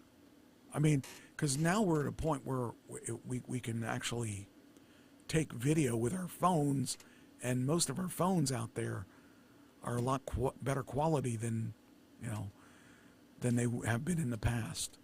So I don't know if we're, maybe we may not have to worry about AI because, we may be slaves of these. They'll get the robots to do the work. But it's really strange. And again, I watched the Skinwalker Ranch thing, and they're seeing more and more UAPs. So there's got to be something. Something's going on that we're seeing these UAPs. This many. And maybe it's because people are looking up in the sky now and they weren't before. So yeah, I think that has a lot to do with it. More people are looking for them now. Yeah. So anyway, You got anything else? No, I think it's a good night. I apologize for the stream acting weird. We got 3 segments on the show this week because it's for some reason there was something on YouTube where the first time it just looked like it was spinning. It started a new stream when it started spinning, and then the third time it did the same thing. So we lose people whenever that stops the stream and starts it again, but it stopped the screen and started it again. I'm going to figure out what happened to our system so that hopefully next week we'll be in full force again. I don't know what happened that we lost audio. That was so strange. And then lost video, and I don't know what happened, but I got to figure out what happened so that we can get back on track here. So it's been good for a while. Yeah, we haven't had any issues. That's why I blame more than likely Xfinity, because everything's been working. So I don't blame YouTube because YouTube's relatively consistent. So, all right. Well, if you're done and I'm done, then I guess we're done. I guess it's time to wrap it up and call it a night. Good show, Michael. It was a stressful show because we weren't getting things working, but it's good that it works. So, and we'll I guess we'll wrap it up and try it again next week. So, all right. Everything else you want to say? Take care, folks. All right. We'll talk to you guys next week. Same bat time, same bat channel, and as always,